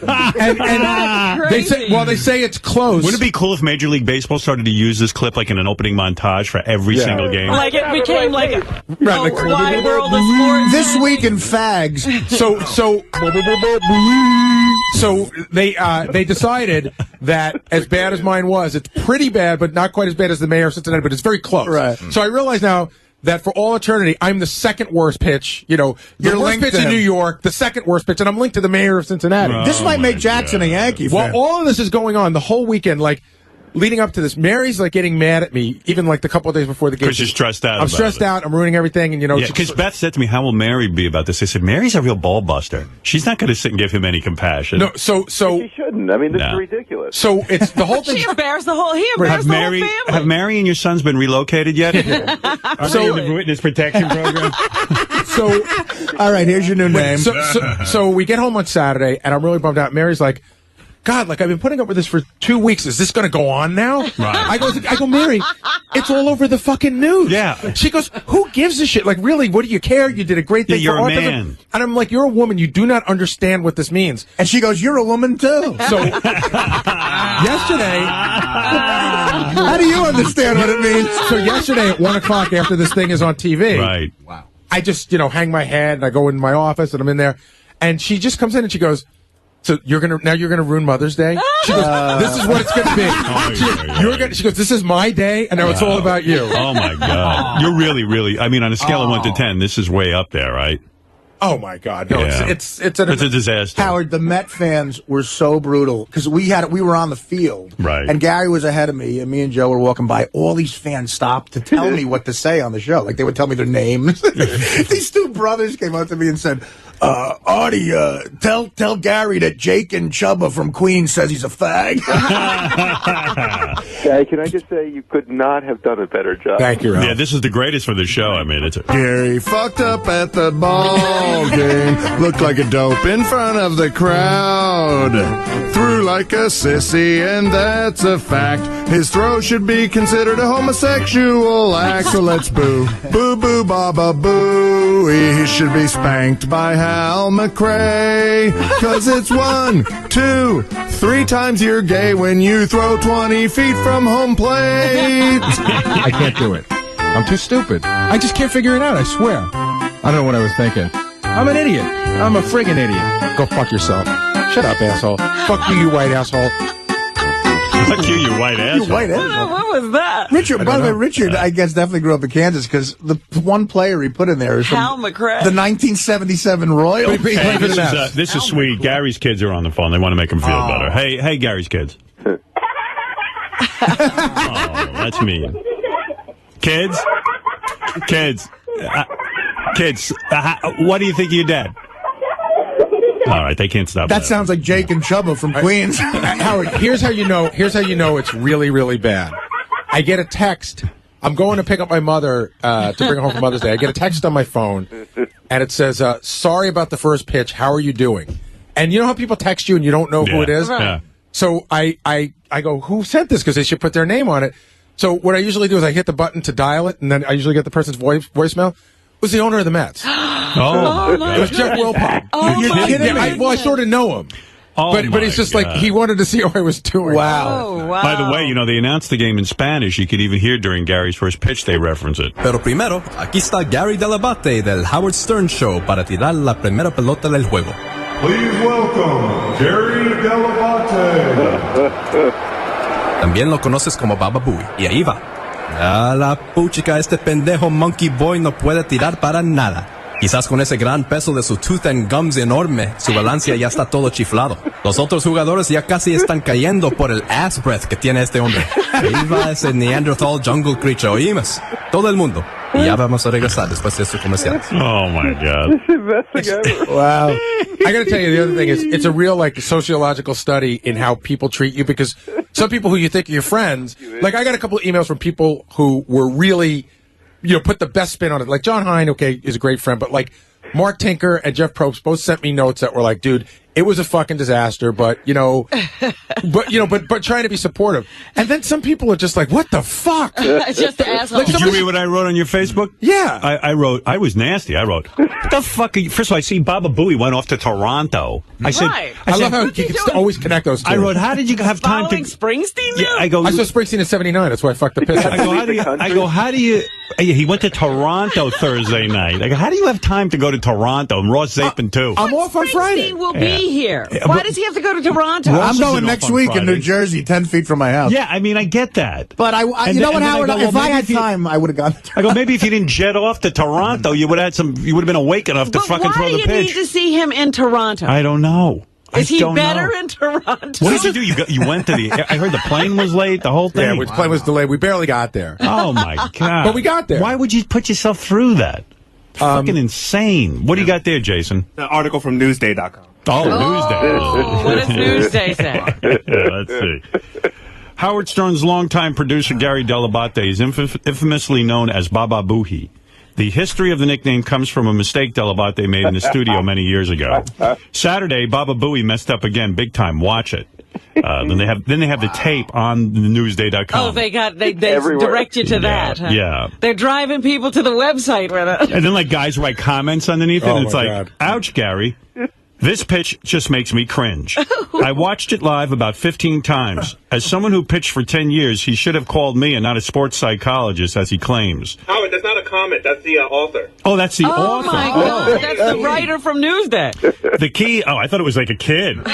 This is great. The key is to put zip on the ball, Gary, and throw over the top. I really can't decide what it looked like. Maybe a boomerang throw. But I've never thrown a boomerang. It just looks horrible. Continuing to pile on, it's one of the most unathletic things I've ever seen from a grown man. It ranks second to Chris Rock's opening pitch, so at least you're behind Chris Rock. There's some good in this. Apparently, it's worse than Chris Rock, right? Artie loves this. Let me just say that. I the last time I was at a Met game was 1985. I told Gary. And the only 2 times I went back to Shea Stadium after that was to see the Who and the Rolling Stones. Right. This blew both away. This was Did you know right away, like as someone who played ball, when even the wind up is sort of. Well, I didn't wind up. My suggestion to Gary was to wind up because if you wind up, you kind of get lost in the wind up a little bit, and it takes your head off throwing. Right. Like But a lot of people said, and then already just as many people said, don't wind up. Really? People just said, just throw it like you're throwing it in the front yard. Again, I'm telling you. Well, clearly you should have listened to them. I'm telling you, Jackson and I went out on the front lawn that morning because I walked it off. I threw the pitch, and it was a strike. Walked it and I off. can, in other words, we had the distance. You Walked measured up it the off. distance. Fag. You spent. Here's the problem, Gary. You spent way too much time thinking about that. That's right. Well, That's can I right. say something? But I First also of all, am- why put yourself in that position? In other words, I don't even think I've thrown a hard ball in my life. I don't know, maybe 10 times. You do better, though, I'm sure. I think I would because I've thrown balls and they. Well, you're the type of person who the type A would kick into where you'd obsess. You'd make sure you could do it, otherwise you wouldn't do it. Of course. In other words, why did you, Gary? You can't throw a ball. I've never seen. I swear to God I can, and I swear to God I throw a ball every day.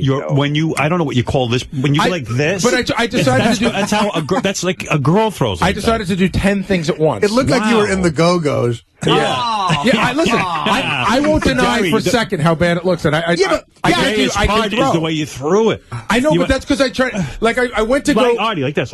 Howard, I know. I couldn't even do it. I tried to imitate it, and everything I did looked more manly. Artie being there, was that like the greatest thing ever? Ralph, I'm telling you, it was better than any concert I've been to. It was the atmosphere. First of all, I wanted to hate that place, and I fucking love it. It was nice, huh? Baseball heaven, man. Wow. So will you go again? Will you maybe go to some Met games? If the Yankees beat them again in the World Series, I'll go. Yeah. I showed Do you Jackson. like it better than the new Yankee Stadium? Well, I haven't been there yet. I'm going to the Yankee game with my tickets for the first time Friday coming up. All right. And I can't wait. Throw a ball out there. Yeah, but I could hit. If you were sitting at home plate, I probably could hit you. But Do you want a second shot at this? No. Why don't you? I thought about it. I really did. I thought about it. Would you like me to arrange for that? No. That would be too funny. It would be the best. I understand because it's the pressure that I can't. But I understand what I understand about Gary's situation is the pressure because. Look, I've thrown a baseball a million times, and I threw out the first pitch in a Newark Bears game, which isn't even close to being as devastatingly pressure-packed as this. It's a lot of pressure. But this is his worst night. In other words, he couldn't have thrown it worse. In other words, let's say he had missed. Let's say he didn't get a strike. Let's say, it dribbled or something. Or maybe he didn't even reach home plate. Yeah. At least this was his worst night. I mean, it couldn't have been worse than It that. was a self-fulfilling prophecy. That ball is somewhere on the moon right It's like now. the greatest episode of It Seinfeld looks ever. like an air ball. Do they give you the ball Oh afterwards? yeah, I have it. Oh, did you throw it out? No, it's at my house. I mean, you don't want to be maybe the reminded. ball is defective. Why would you keep that? You know should what, Gary? throw it in the garbage. You should keep it and have have Lance Bass sign it or something. Yeah, that's funny. Like have every all of gay it, guy- all of NSYNC sign it. Have it analyzed. Good bitch, Joey Fatone. Great throw, Gary. Justin Timberlake. I know it wasn't you, Gary. You have that analyzed. Something's wrong with that ball. You should have signed it. That guy Lou who discovered the Backstreet Boys. No, he's in prison. I can get it to him. The guy is in prison for fucking boys. I'm gonna ask Mary. Allegedly fucking a boy. I'm gonna ask Mary to send me the ball, and I'm gonna send it to Lou. Just send it to whatever ass fuck prison Lou's in, and say, Lou, next time your cellmate's fucking you, could you sign this ball? To Gary. Poor Lou. Gary. Gary's standing here while Artie and I are laughing. But you know what? And you don't even know what to do with I yourself. mean, this is You expected it. expected. Can I just say for people who haven't seen it, it with the camera, when the camera's on it, he throws it off camera. No, I know. If do they charge money on YouTube? I've never been on there. No, it's free. Oh, yeah. I was if they charged, it had to make more than Star Trek this weekend. Oh, absolutely. This will be the most downloaded clip ever in the history. But, in a sense, it proves sort of how many people. It's amazing how many people know, and it's a testament to the show, Baba Booey. Yeah. I mean, it's insane. Like, all 40,000 people knew. When you say Baba Booey, all the fucking ushers. Oh, wait, this is the greatest thing ever. So there's a guy, Charlie, who works there. Charlie is a quintessential New Yorker, like the greatest guy. When he goes, Artie, how would I say hi? I love you, man. My son loves the show. Did you meet my son? Blah, blah, blah. He goes, what's Gary going to do? You think he's going to throw the ball good? I'm like, I guess, we'll see what happens. After Guy threw the ball, Charlie's walking around. He's supposed to be working. Charlie's walking around going to everybody, what a fucking fag! I never seen a faggy throw! He came up to me red in his face laughing, going, Artie, that was the gayest thing I've ever seen! And I once saw a guy suck a cock! Is that what he said? That guy's a comedian.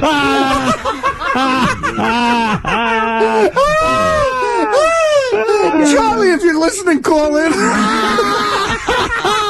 That's the gayest thing I've ever seen, and I once saw a guy suck a cock. Hook-Nosed Mike is on the air. We've spoken to him in a while. Hook-Nosed, hi. Hey, good morning, Howard, you hook-nosed Jew bastard. Listen, Gary, you have to let Howard set it up again. You got to redeem yourself. I think in a way you do. Yeah, good. That's good advice, Hook-Nosed. No, but Gary really needs to go out there and throw the pitch. Listen, You need to get this one behind you. Garrett, do me a favor. Can we play catch one day? Yeah. And and then I'm going to come back and I'm going to say if Gary should do it again. I'm going to be brutally honest. Yeah. All right. But Hey, based Howard, on what you let saw... Howard film Artie having a catch for Yeah, Gary, we'll too. film it. But Artie, based on what you saw... Right. I mean, Gary gives you this thing he was winding up, but also doing something else, 10 different throws. Right.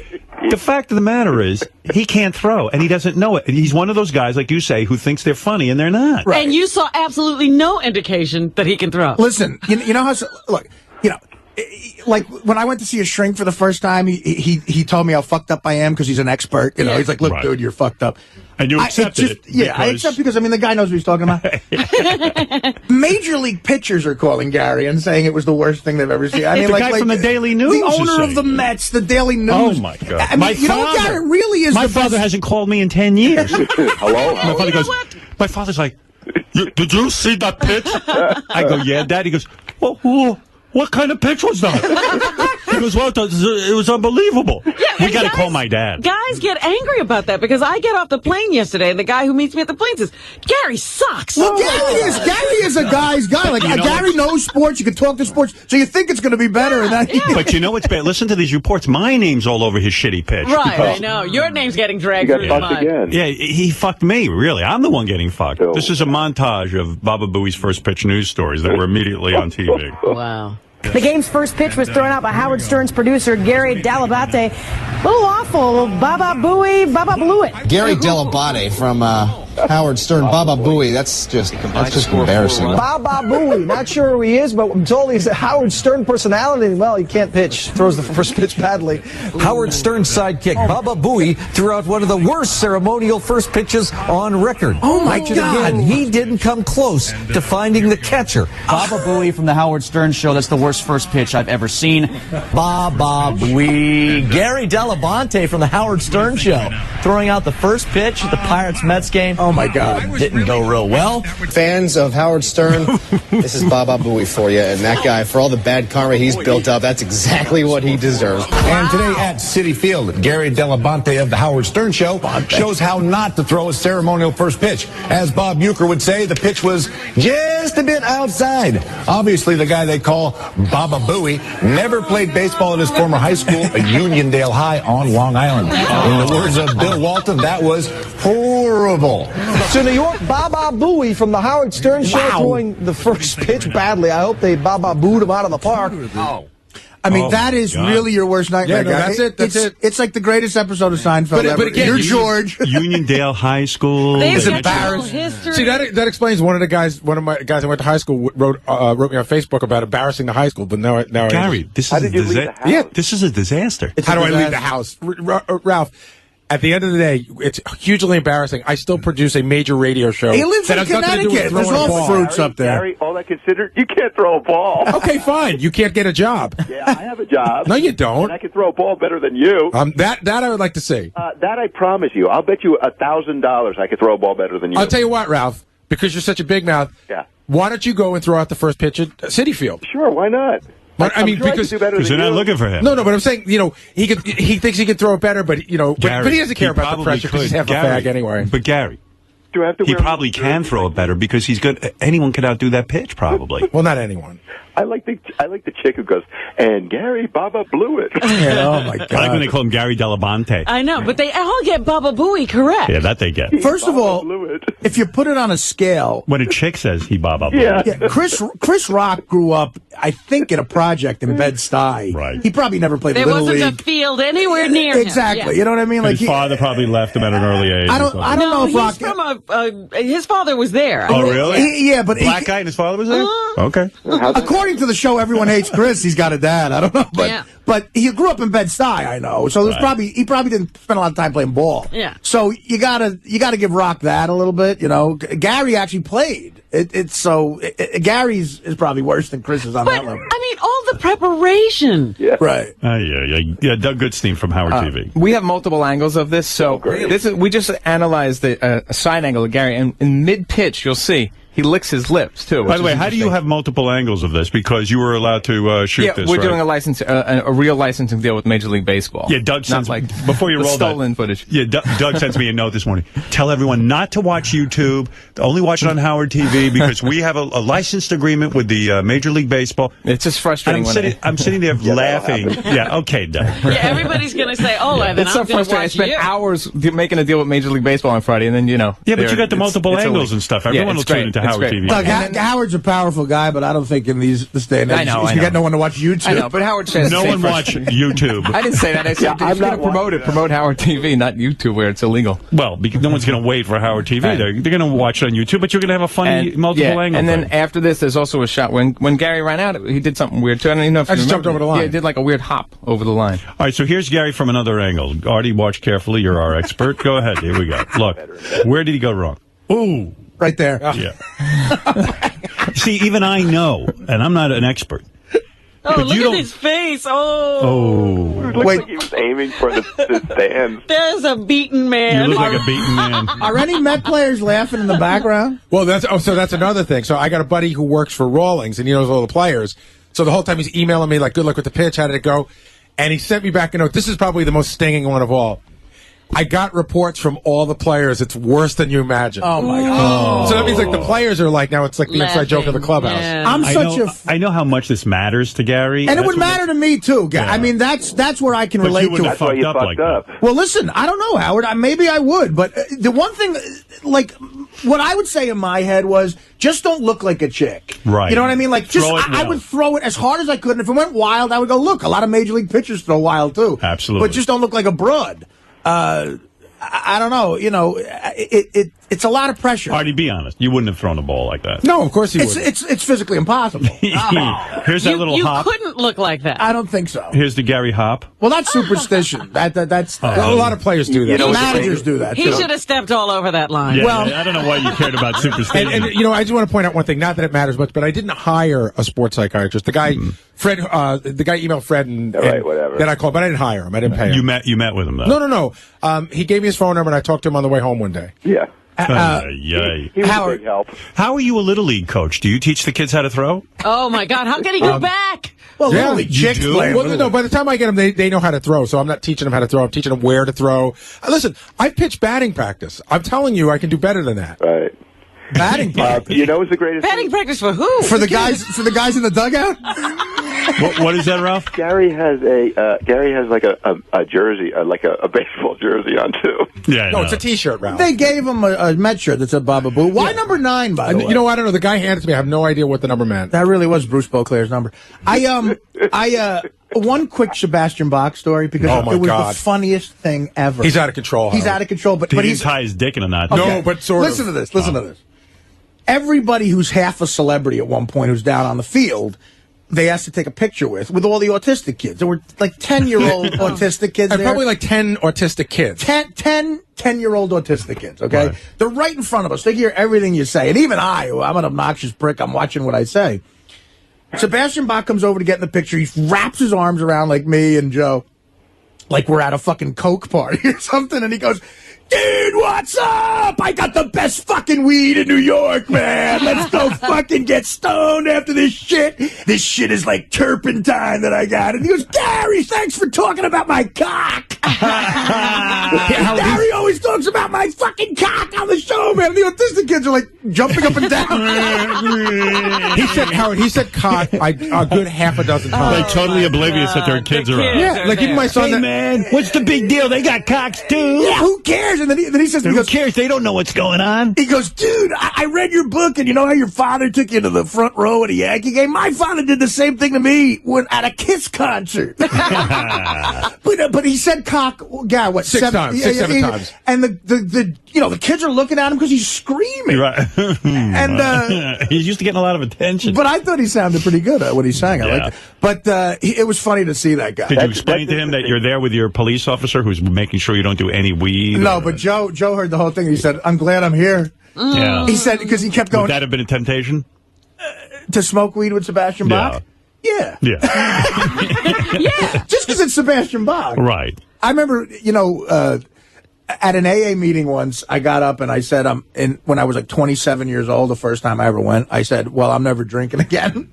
And then I said, unless I ever meet Frank Sinatra, he wants me to have a scotch. I mean, that's funny. Guys, you wouldn't drink a scotch with Frank Sinatra? You And everybody, said that at an AA meeting? Yeah, I got thrown out. So, Gary, someone told me that your attitude with this pitch is that you're going to embrace it fully and just start living like a woman. You're going to start. Really? Who told you that? That's what someone told me. Like you're going to get to the I'm gonna put on a dress. Changing his name. Yeah. That's who you should get to sign the ball, Siobhan. Dominic, you're on the air. Well, two things. First thing, I had to go to criminal court Sunday morning. A businessman got into a fight with his girlfriend, beat her up. I go all the way in the back where everyone's locked up and all these people are in there. And I go up to my client, and here he is, never in trouble in his life. He says, first thing he says to me is, did you see that pitch? Is that true? Is there any chance that that's true, There's Howard? no way that's true. Dominic is so... Guys in jail? Yeah, that's the first thing on his mind, Dominic. I mean, really. A guy's in fucking jail getting ready to be ass raped, and that's his first thing. Can I tell you, walking in the streets, people are yelling it out?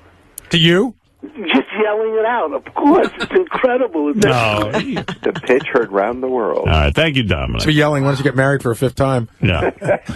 Yeah, I'm not sure which is more embarrassing. You're dating your ex-wife? Speaking of Dominic, Gary would have done better if he just ran up to the umpire and hit him with a plate of pasta. Here's Artie's friend Charlie. Do you know Charlie? Oh, Charlie, yeah. Charlie, yeah.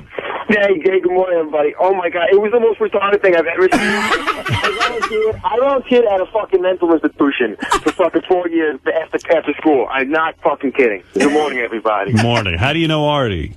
Well, I went to the City Field. No, I met him for the first time on the field. This isn't that guy. This isn't him. This is a younger guy. Charlie's an older guy. Charlie, where exactly did we meet? Right by, the first time that I saw you City Field. Yeah, no, this ain't him. Yeah, he's pretending to be Charlie. Good ear, Gary. I actually know Charlie pretty well. Oh, yeah. Wolfie, Used to go be ahead. a friend. Hey, Howard. I'm not one to usually be negative, but I've seen better arms than a snake. It reminded me of a little kid. They just wind up and throw, and they're 2 feet away from you, and the ball just completely jumps to the side. And I was actually rooting for the guy because his kids were there. You know what did Gary in? I'll tell you what did Gary in, Wolfie. The pitch itself was not televised originally. You went out and did the first pitch. They don't televise that. Well, they wouldn't have televised this one either. Right. What But happened the pitch in general is not televised. You were interviewed during the game, and that's what did you in. They did the replay. That's what I'm saying. That was in the body. That's when it was taken out of the Howard Stern universe and brought to the whole world. That's what did Want me to in. hear that clip? The body of the game. As long as we're playing clips, I ought to play you that. Hey, can I just point out, I'll help you with this one, as long as we're going the full route. Yeah, where is it, by the way? It's right below Gary page 2. It says Kevin Burkhardt. Set up for this. Gary fucks up the pitch in red. Yeah. It's Gary, GFP page, Gary fuck up pitch. Did you find Howard? Yeah, Gary interviewed. Okay, but the important thing is, so Kevin Burkhardt is the field reporter. So GGP, Gary gay pitch in red. Wait, Gary gay pitch in pink. So Kevin Burkhardt is the jokes are endless. Page 3. This just writes itself. Hey, Artie, can I ask you a question? Wait, let me throw up. Can I ask you a question? This is a sitcom episode. You have to sing, Gary. When I went on YouTube, and like my father said, my father still doesn't understand technology. I go, I'm going to go right on the computer and watch it. He goes, you could go on the computer. You have it there? You have it there? He couldn't even comprehend it. Like, he doesn't even live in the universe. Neither do I. But as soon as I turn on, I go, that's Artie standing right next to the catcher. And I go, why the fuck, no matter what, would Gary have Artie? That had to, like... that had to throw you off, too. I didn't invite him. He just said he wanted to come, and I said, okay. I said I might go. I got up. I mean, nowadays, I'm not on heroin. I'm up in the morning. I'm like, let's go outside. Yeah. I said to Joe, I said, let's go to fucking City Field. I'm dying to see what it looks like. And Gary... You know, it's a good cause and everything, and we all tried to help out the charity, and you get to see Gary throw like a fucking fag. Hey, here it is again. Okay, it. Oh, there's Artie. See, there's Artie. Oh, right. By the way, look at about half the size of what he was. Yeah. How much weight have you lost?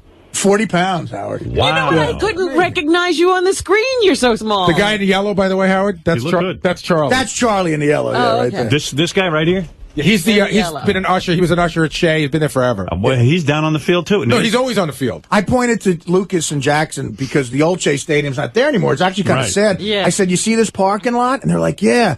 I said, that's where the Yankees beat the Mets in 2000. Hey, I have a question. What? Can't you get whacked with a ball? Look at how close the people are to the... Well, no, Gary not during the game. They're not there during the game. Oh, what is this? This is Gary's pitch. This is my pitch. Yeah, I know, but during the game, they're not sitting there? No. What do you say? Oh, the people that's sitting there. There's a net there. There's a big net. A big net. There's a big net. And the people that are like where Artie is, those people aren't on the field during the game. All right. No, I don't mean the people on the field. I meant I didn't see the net. Big net there, yeah. Wow, that's good. So, Gary, are you guys... Oh, here they're rolling it from a different angle. Watch the same angle. If you notice me, I turn around and stuff like that. Yeah, now watch Artie. Artie's going to come... Artie's like... Artie's cracking up already. And look, there's that guy Charlie talking to you. Yeah. Charlie ran over to me, and he just got... I mean, like within 2 seconds, I turned around. Look at what's going on. Forget Gary's pitch. Watch behind him. I gotta watch Artie. Artie moves to the side. The pitch goes off. Now Charlie runs toward Artie. Artie is doubled over with laughter. Charlie ran over. That's what he said. The sucker cock line. What was the line again? He said, "Artie, that's the gayest thing I've ever seen." And I once saw a guy suck a cock. Oh man. There's not a bad angle of that. Oh my God, Mike, go ahead. There ain't a good angle of it either.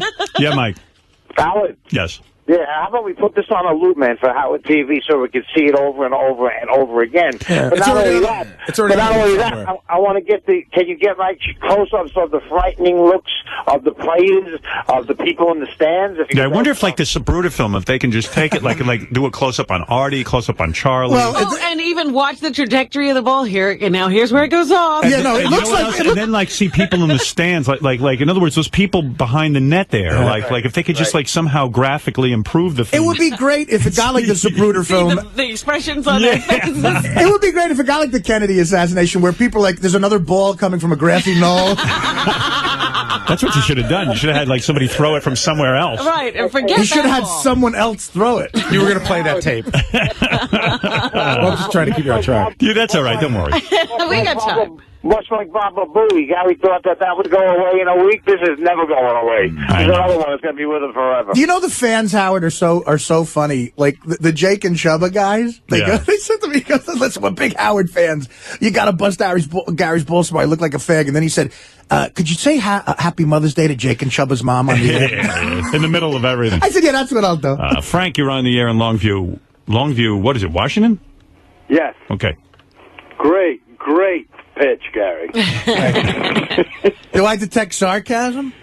Oh, just a little bit. It was beautiful. No, actually, I loved it.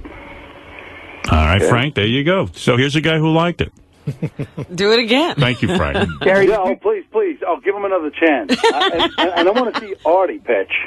Listen, man, I'd love to throw out the first pitch of the Yankee game, but the Yankees are notoriously snooty. They're a snobby organization. Yeah. You mean they actually don't let just anybody onto the field? I think you know what, and this pisses me off about the fucking Yankees. You know, because Babe Ruth, fucked whores and drank and everything. I think they'd have an issue with this show, maybe, but I'm going to try. I would love to. I mean, listen, I'll put my money where my mouth is. I'll try. If they have an issue with the show, I mean, George Steinbrenner used to do the show all the time. Did he really? Yeah. Yeah, he was. That's right. You guys used to interview him. In fact, when the guy from Anthrax stole the on deck circle down at Tampa, he was going to go to jail, and he called Howard and said, I know you're friends with Steinbrenner. Please help me. Wow. And we got Steinbrenner on the phone, and Howard said, hey, he's a good guy. He didn't mean it. And Steinbrenner dropped the charge. I forgot about that. Listen, we're that friendly with I'll him. try to do it. And it would be pressure on me. It would. If anyone can make that happen out there in Yankee see. land. I'll look into it. Yeah. Brett, go ahead. You're on the air. Hey, Gary. I just want to know which is more embarrassing to look at, your pitch or your boo-hoo, I miss you video. Oh, the love video. Which is worse to you in terms of, like, the show and taking abuse? So it's hard to tell. This one's too new. Right. Like, This I one feels need a couple of weeks to go by, but I guess they're probably pretty equal. By a mile. Ralph, I was just talking. This is really embarrassing, Gary. The only thing that sucks about this for Gary is he can't sell you the video. That's right. You have it already. Yeah. A freebie. Yeah, that love video was pretty bad, but No, this is way worse. Gary says the pitch is worse.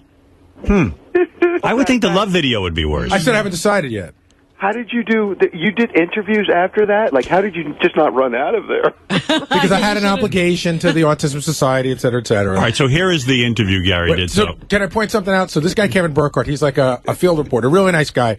So he's interviewing me, and I know this has been set up in advance, because Howard was asking me the other day, why on earth would you do an interview? But this was set up in advance that I would promote the Autism Society. The important thing to hear on this, because it is funny, is I think it's Keith Hernandez and Howie Rose are in the booth, and when I start talking about it, you can hear them laughing. Keith Hernandez, who I loved calling a coked up fag when I was in the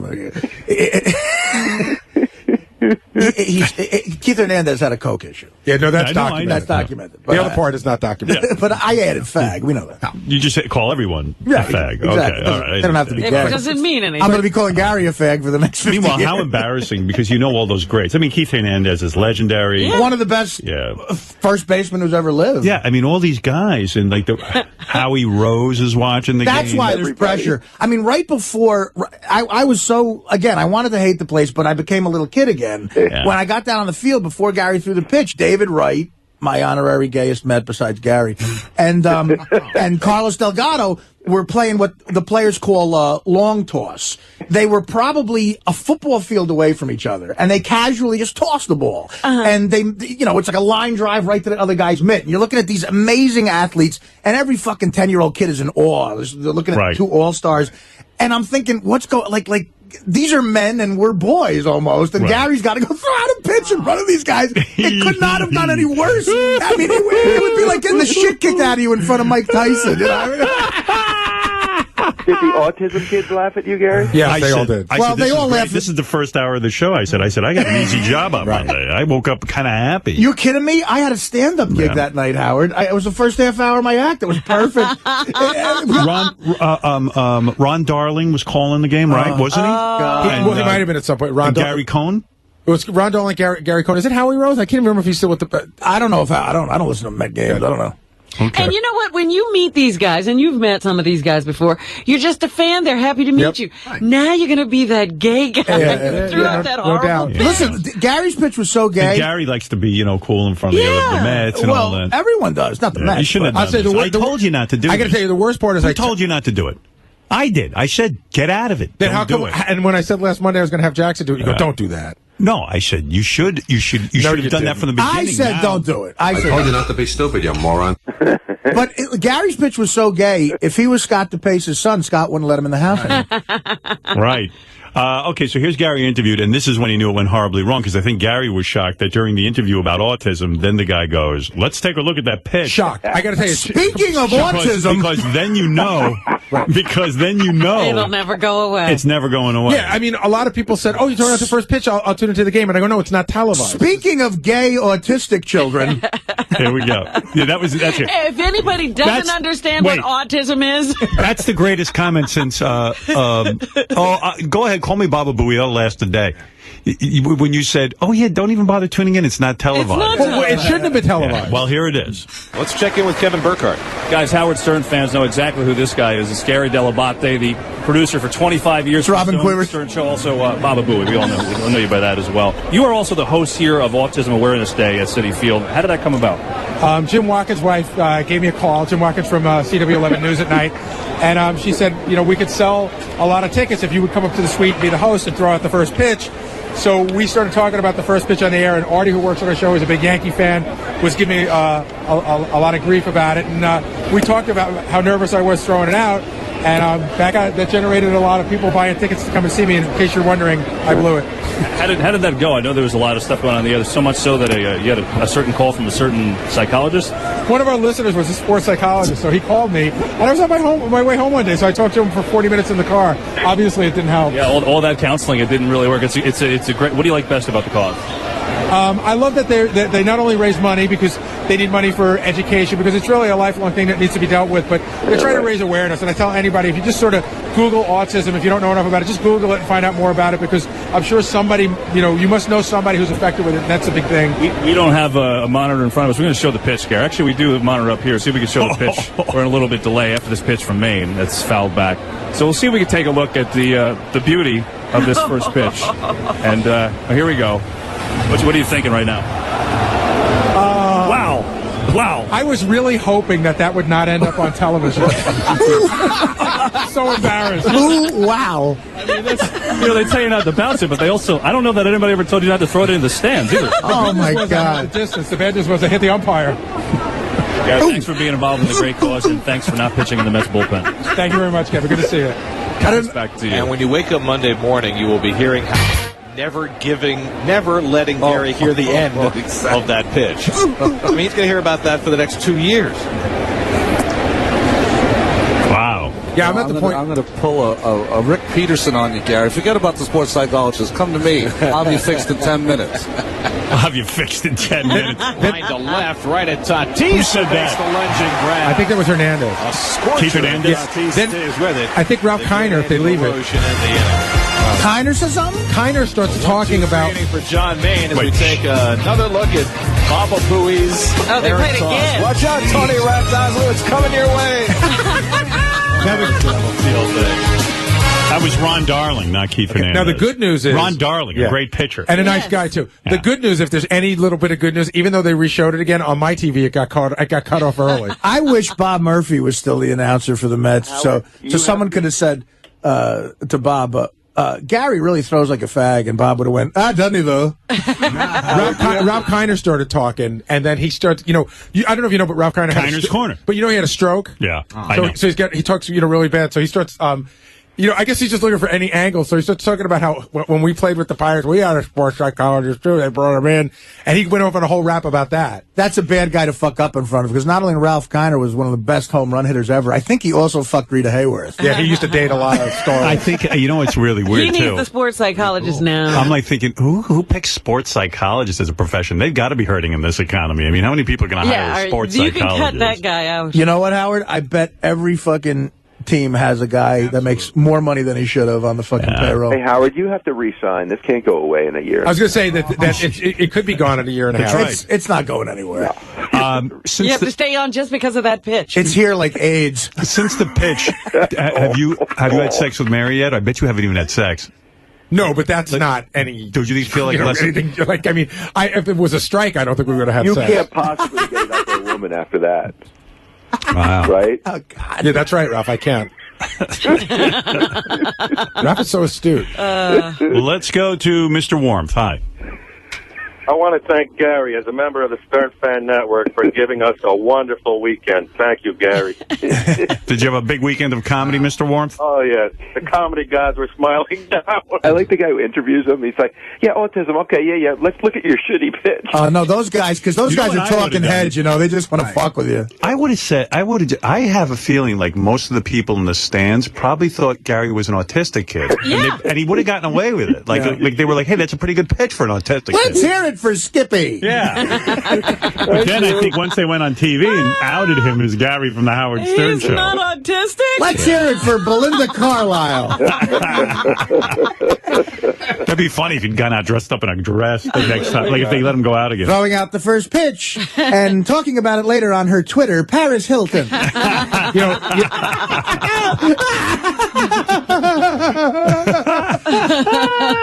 Arnie, I got a question for you. You doubled over with laughter on the field. Howard, I mean... You turned away. You were so embarrassed It was for him. such a great New York moment. New Yorkers are so brutally honest. And just like everyone's sitting there. And I was rooting for Gary so fucking much because I love Gary. and I really wanted to see him do good, but there was nothing else to do but just crack up, and everyone just descended on us, me and that Charlie guy. Like, and the word fag was flowing. It was like the 70s. But you doubled over with laughter where you had to hold on to, I saw a railing. I held on to the back thing. You almost fell over. Yeah. I had been to the gym. I was weak. Well, Gary, I don't know. I don't even know if you saw it the first time hit the umpire. You were so funny. Oh, my God. It really was one of the... Listen, I was at the game where Reggie Jackson hit the 3 homers. There he goes. Oh, there's Gary doubled over. I mean, there's Artie doubled over. Yeah. Oh, yeah. And Charlie talking to me. And all those guys, by the way, all those guys in the yellow shirts, they're all security guys, ex-cops who work security there. They all had the same opinion of the pitch, pretty much. Charlie had. So how do you go on living with this? I mean, what's your plan? I mean, time goes by, This too shall pass. Was your weekend the worst weekend ever? See, the funny thing was, my weekend was the worst weekend for me. I mean, I had to go out yesterday. My kids both had flag football games, and only one person said anything to me. Most people hadn't seen it, or if they did, they didn't say anything to me. They were too embarrassed. So I said, like, when we got up, Mary goes, again, is this going to be the whole day? I said, Mary, we're going to a field of thousands of fathers. I go, that's all they're going to talk about. Right. And so the best part was, we're standing there, and she goes, see, nobody's talking about it. And then one of the dads I know who actually runs the Major League Baseball network comes over and he goes, like, not even like, hey, he goes, what was that? He's like, what was that? Oh, did Mary hear that?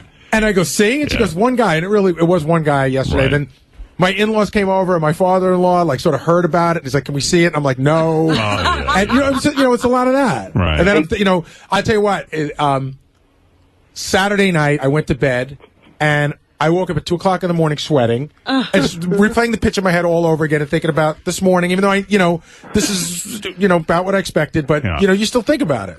So you woke up and the first thing you thought about was the pitch. And like how... Like, it was like literally in my head, you just replay it over, like, why did I throw it like that? Why didn't I just do what I was going to do? Like Scott Norwood. Yeah. Pretty much. What were you going to do? Well, again, I practiced like a wind-up in a real pitch, throwing really hard, and then I just wasn't confident in that. And then I just thought I'd throw it as a throw, and I can't explain it. Howard, you know what it's like? Let me alone. Let me be, will you? Why me? Why me? Why did it have to be me? I met him too. You know what it's like? Do you know who Scott Norwood is? Scott Norwood was the guy in the Super Bowl in 1991 who missed the field goal against the Giants. He had to kick a 47-yarder, and it went wide right by a foot, and they lost the Super Bowl. So it ruined Scott Norwood's life for a little while. He was run out of Buffalo, and there was a movie called Buffalo 66 made about it. Right. Vincent Gallo made this amazing movie about it. And, like, there was a fucking auto parts store in New Jersey called Norwood Auto Parts. And everybody said if you get a part from there, your car will veer to the right. Like, I think the fucking place went out of business. Like, it never ended. And the movie Buffalo 66 is all about Vincent Gallo goes to jail because he lost a bet on Scott Norwood. He gets out of jail and wants to kill him. So at the end of the movie, he shoots him in a strip. I'm like, this is a mini version of that. I think it's never going to go away. Like, you're so popular. The show's so popular. Baba Booey's a popular thing. 40,000 people. It's there were 3,000 people at my gig that night. Right. Before I said a word, they were yelling, "Gary's a fag." Everybody knows about it. Do you wish you hadn't done it now in retrospect? Yes. Yeah. Yes. My instincts were right last week to not want to do it. Yes, but why do you? All right, I'm getting psychological now. Do you think on any level you wanted to fail? I mean, this was a moment totally in your control. Oh, sure. It was, is there something in you that couldn't accept success that you had to fail? I think you're at a... I'm just asking. No, I think you're into the whole strength thing, but I think you're reading too much into it. I really wanted to do it. I really wanted it to go well. Right. But all you kept saying, Gary, was that it's going to be messed up. Every time you thought about it, you threw a messed up pitch. And that's what would happen. The only... Gary made a face right after the pitch, and this is why, because I like Gary so much. I could... the only time I've seen that face before is when he's trying to make a point, and out of nowhere, Fred plays... Bah, bah, bah, it's just such a look of defeat. Well, they've got that close-up angle on his face. Yeah, that's amazing. Can you roll that side close-up? I know this is turning into the Zapruder film. Let me see his face. I'm going to study it. All right. Here we go. He's intense. He's throwing you see, he didn't pick up his hand high enough over his head or something. And it releases too early. And now he knows the pitch has gone bad right here. Ooh. And then he like bends over and like throws up. I know. Yeah, what is this bending over thing? No, I just was like, Thank God David Wright. Oh, he mooned me. He mooned everyone. It looked like David Wright missed it. It looked like he was running with his back towards you, so at least that happened. You kind of ran out on the field too, kind of spazzy. By the way, you also look very heavy. I know. You know, you got to. I had the black. Well, again, I've lost 10 pounds. I got to lose 20 more. So I'm working on it. Good. I mean, it's one thing at a time. Me and Gow were talking after the game, and but the luxury suites there are so great. Look at that shot. Look at the shot of Gary on the screen. You see how he puts his tongue out? Yeah. Well, I'm like Jordan. Yeah, Michael Jordan used to do that all the time. Whenever he well, you shot. throw like Michael Jordan. No, he just looks his tongue out like Michael. What were you gonna say? He plays baseball like Michael Jordan. Yeah, exactly. No, were the garage guys heckling you this morning? Because that's what I heard. No. The guy in the garage is. Yeah. I gotta tell you, nice pitch, maricon. You should. I actually think no. John, you throw like a woman. John, who runs the garage, why don't you fuck your car in the ass? I fuck your car in the ass. Your car is a gay fag. You're a fag. What? John, who runs the garage. Park your gay car. I'm parking your gay car. In your gay parking spot. Hey, I'm parking a car for Fagabooey. What did the guy do? No. John, who runs the garage, who doesn't have a Spanish accent. John, I've always thought John should be on the show. No. He's one of those guys. He's just like a New York guy who just doesn't give a fuck. He's like every guy. And, I mean, he didn't say anything. He just made a joke about it. But he would, he would never let anybody off the hook for anything. Of course So, like, not. That was the first thing. Driving in, I go, I wonder what John has to say. Right. And then he actually didn't say much. He just like, I think he said something like, missed the plate, huh? Yeah. I said to Gary, dude, your only chance is I'll teach you how to call in sick. Or beg Benji to be late. All right, here's the final question, because I know we got to take a break. We've got an hour and 17 minutes just on the pitch. Oh, God, is that all? And it was I got to tell you that I looked at the schedule, the saving graces. We have a 7:30 and 8:30 guess. It would be 3 hours. Cancel them. You know what? I wondered how you were going to set this up today. It's so perfect that your father called you. Oh, that was a perfect way for this to start. Oh, it was unbelievable. But here's the question.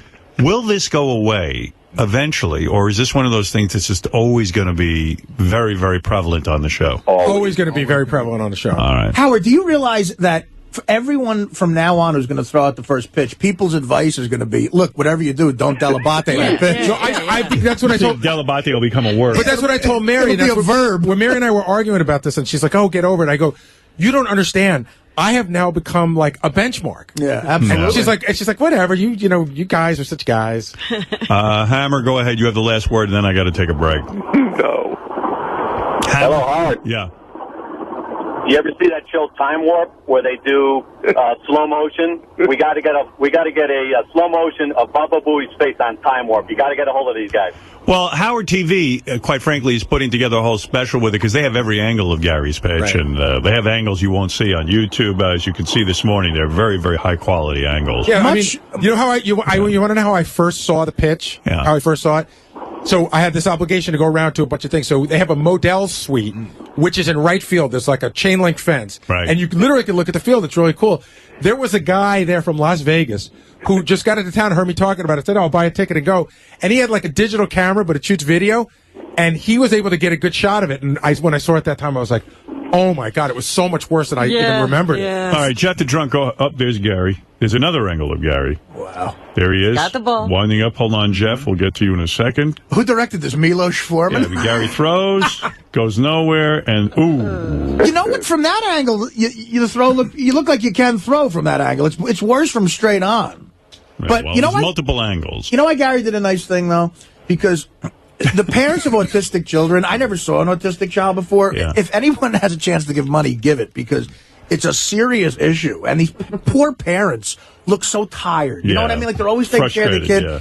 But after Gary's pitch, all the autistic parents were smiling. See, it was a good thing. Yeah, like You mean with the first joy they'd had in a long time? I could see them chasing after their kid like they do all the time. But you know what it reminds making me sure of? the kid's all right. They were like, that was great. When Babe Ruth went to the hospital for the dying kid, and he said, "I'm going to hit it over," Like Gary was doing this for the autistic kids, and I think he let him down. I do a joke in my act where I say, A-Rod wears number 13 because he wants to be like Babe Ruth, who was number 3. Right. And I said, before the playoffs last year, A-Rod went to a hospital and promised a dying kid that he'd grab ground out to second for him.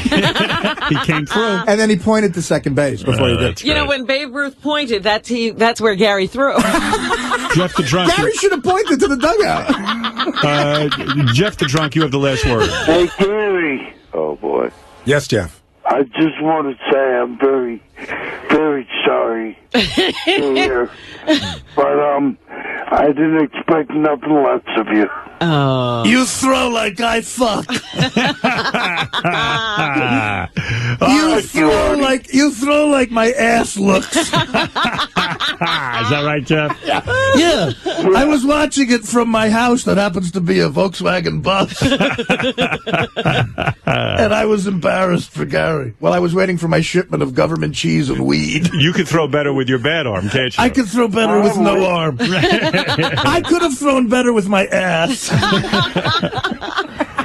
All right, thank you, Jeff. Thank you, Ralph. Thank everybody for chiming in. I want to thank Gary. That was fantastic. The best is Ralph's laugh in the background. Yeah. That's good to me. Well, I keep thinking all Gary cared about was if it reached the plate. Yeah, it did.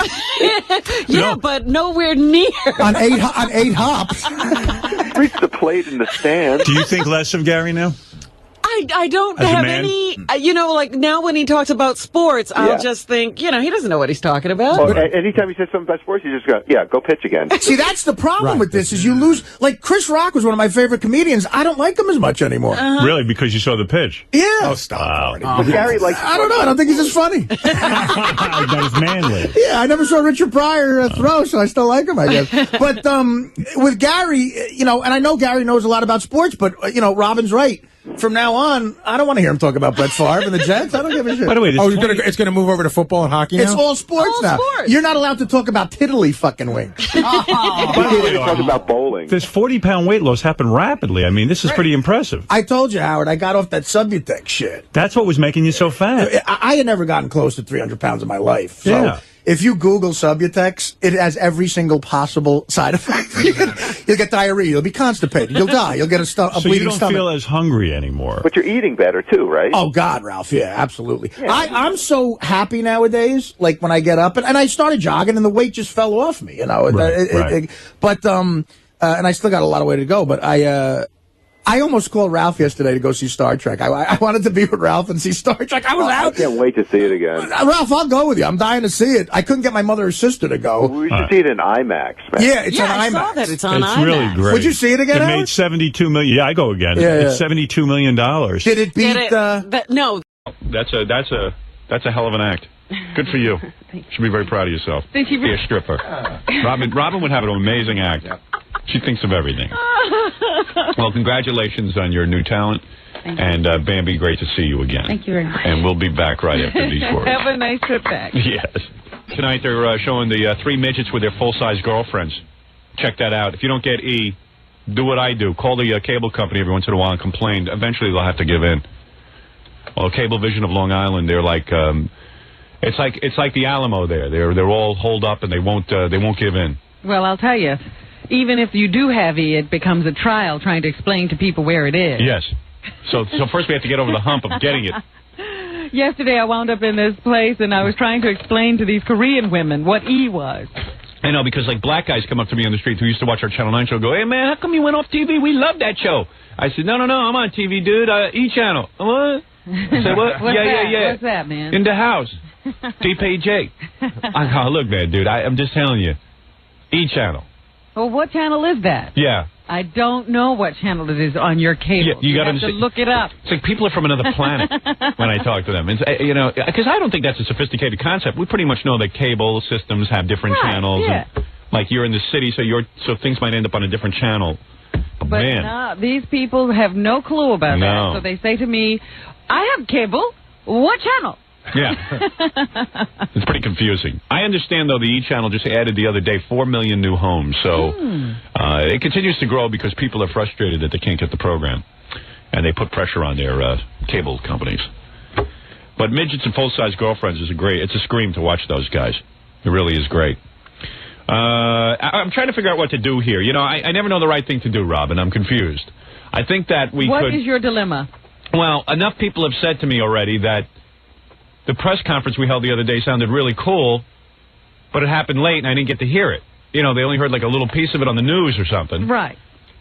At 5 of 10, we held the press conference after I was declared hero. That's right. After the program. Yeah, and I just felt like a lot of people didn't get to hear it, so we could play that for you. Mm-hmm. And you and I handled it brilliantly because I played the humble routine to the max. I would go on and say, you know, a lot of people are calling me hero. I said to Robin ahead of time, I said, look, I'm going to go up there and say, a lot of people are calling me hero. I don't accept it. That's ridiculous. And Robin, her part was to chime in and go, Howard, but you are a hero. Because you know when people, like when Woody Allen was having all his problems, he probably had a professional public relations person. I mean, that same conversation probably took place. Okay, here's what you're going to say. If somebody asks you this, you do this. Oh, sure. And you got to act humble if somebody says this. And, you know, they coach you. These are the questions you can expect, and here's how we're going to handle them. Right.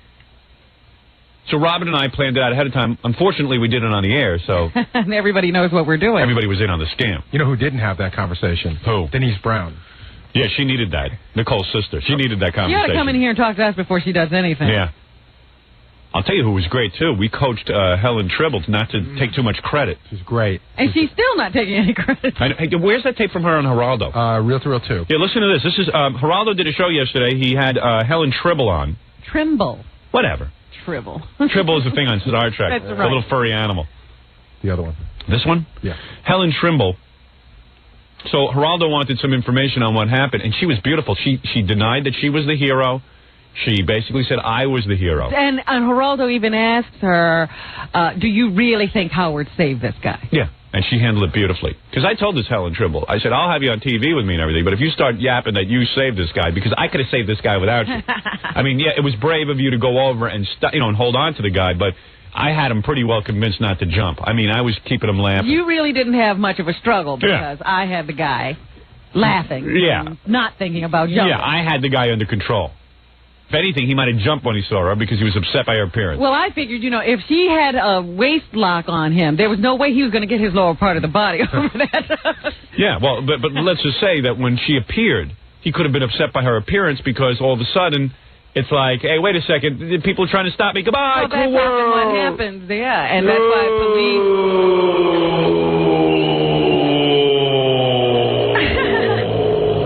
How far down to the water?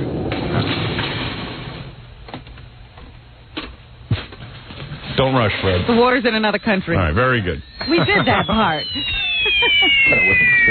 I did that part. Goodbye, crew world. I knew it. He'd do it wrong. There's supposed to be water. I know. Well, it doesn't matter. A crash is a crash. So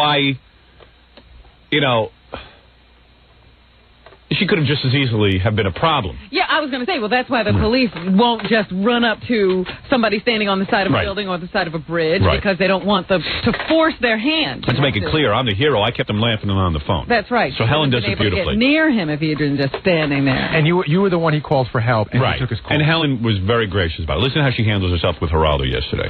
Okay, now, one of the next items we have is a very unusual one. You know Howard Stern, the irreverent shock jock of national radio fame. Well, it turns out that Howard Stern, much to his own dismay, was a hero earlier this week when he talked a potential suicide victim out of jumping off the George Washington Bridge that connects Upper Manhattan with New Jersey. Now, the woman who stopped the suicide victim, Helen Trimble, are you there, Helen? Yes, sir, I am. Okay, now, is it legitimate? Did Howard Stern really talk this guy out of jumping off the bridge? Yes, sir, that's very, very genuine. Okay, what did you do were you listening to Howard's program? Yes, I've been a fan of Howard's for many years. Okay, now what happened? You heard him, you saw the guy about to jump?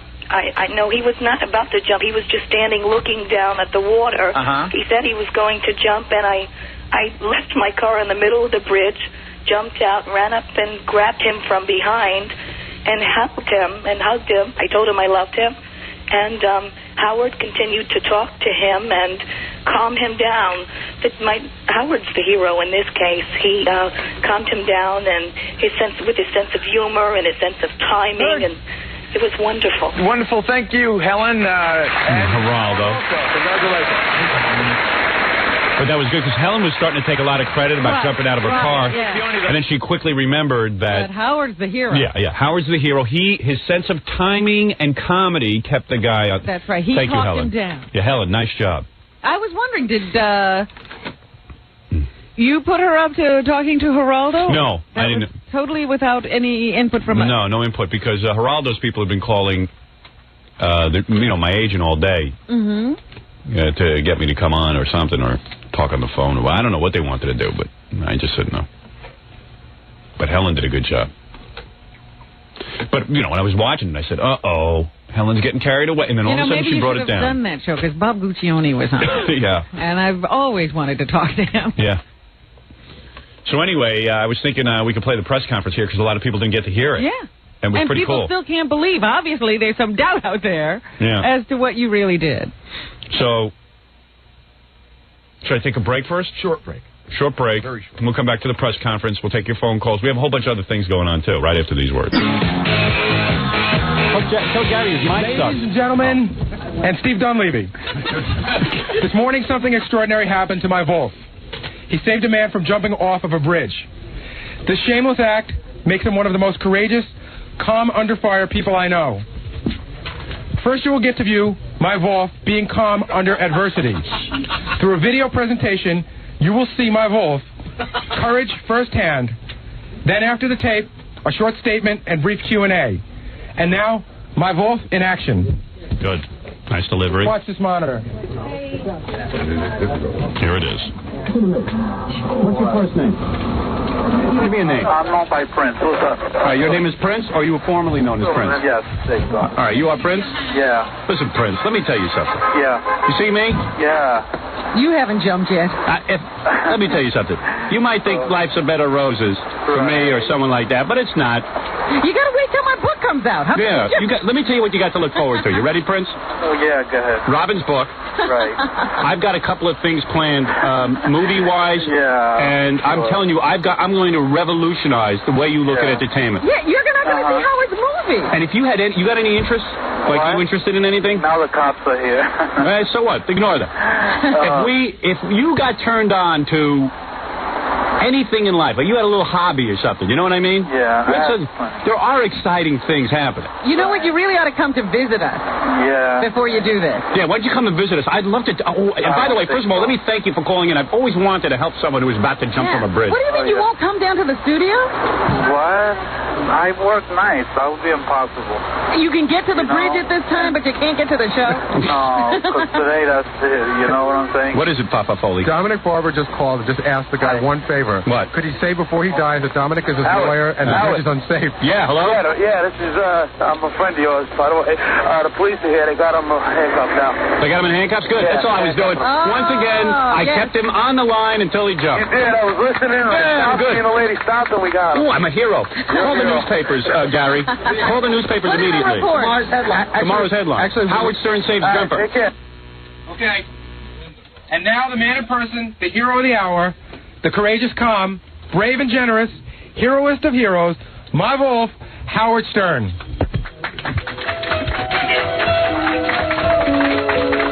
Thank you. Microphone should I use here, Gary? I'm going to put these headphones on. All right. I can't hear anything through my headphones, so I'll just assume that I'm on the air. I want to make a brief statement before I answer any questions. I didn't know what kind of day it would be today. Every day I wake up in the morning, I prepare myself for work, I take a shower. I think every day I'm just coming in to entertain millions of people and make them laugh. But I have to tell you, something happened on my show today that was quite amazing. A man called me. I didn't know what kind of man he was. As the story began to unfold, I found that he was a Spanish gentleman, was down on his luck. He had a job, but he felt despondent. He was married with children. And here, in the spirit of the holidays of Christmas and Hanukkah, I listened to his story. I tried to remain cool and calm through the entire event and keep him on the phone until he could be stopped from killing himself. You know, today I'm reminded of an old Jewish phrase. Baruch atah Adonai Eloheinu melech haolam, asher kiratanu b'mitzvotav v'sivanu l'chagmekner shel Shabbat. And what does that mean? It means if someone can save one's life. No, one life. If someone... Thank you, Robin.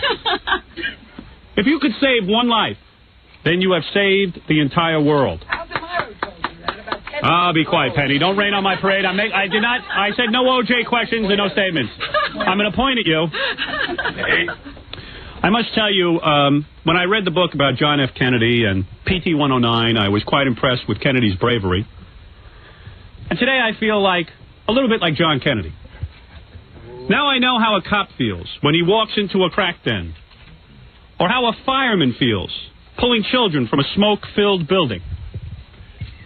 I know how a doctor feels when he saves a gerbil from a gay man's buttocks. Oh, I know more than I've ever known before.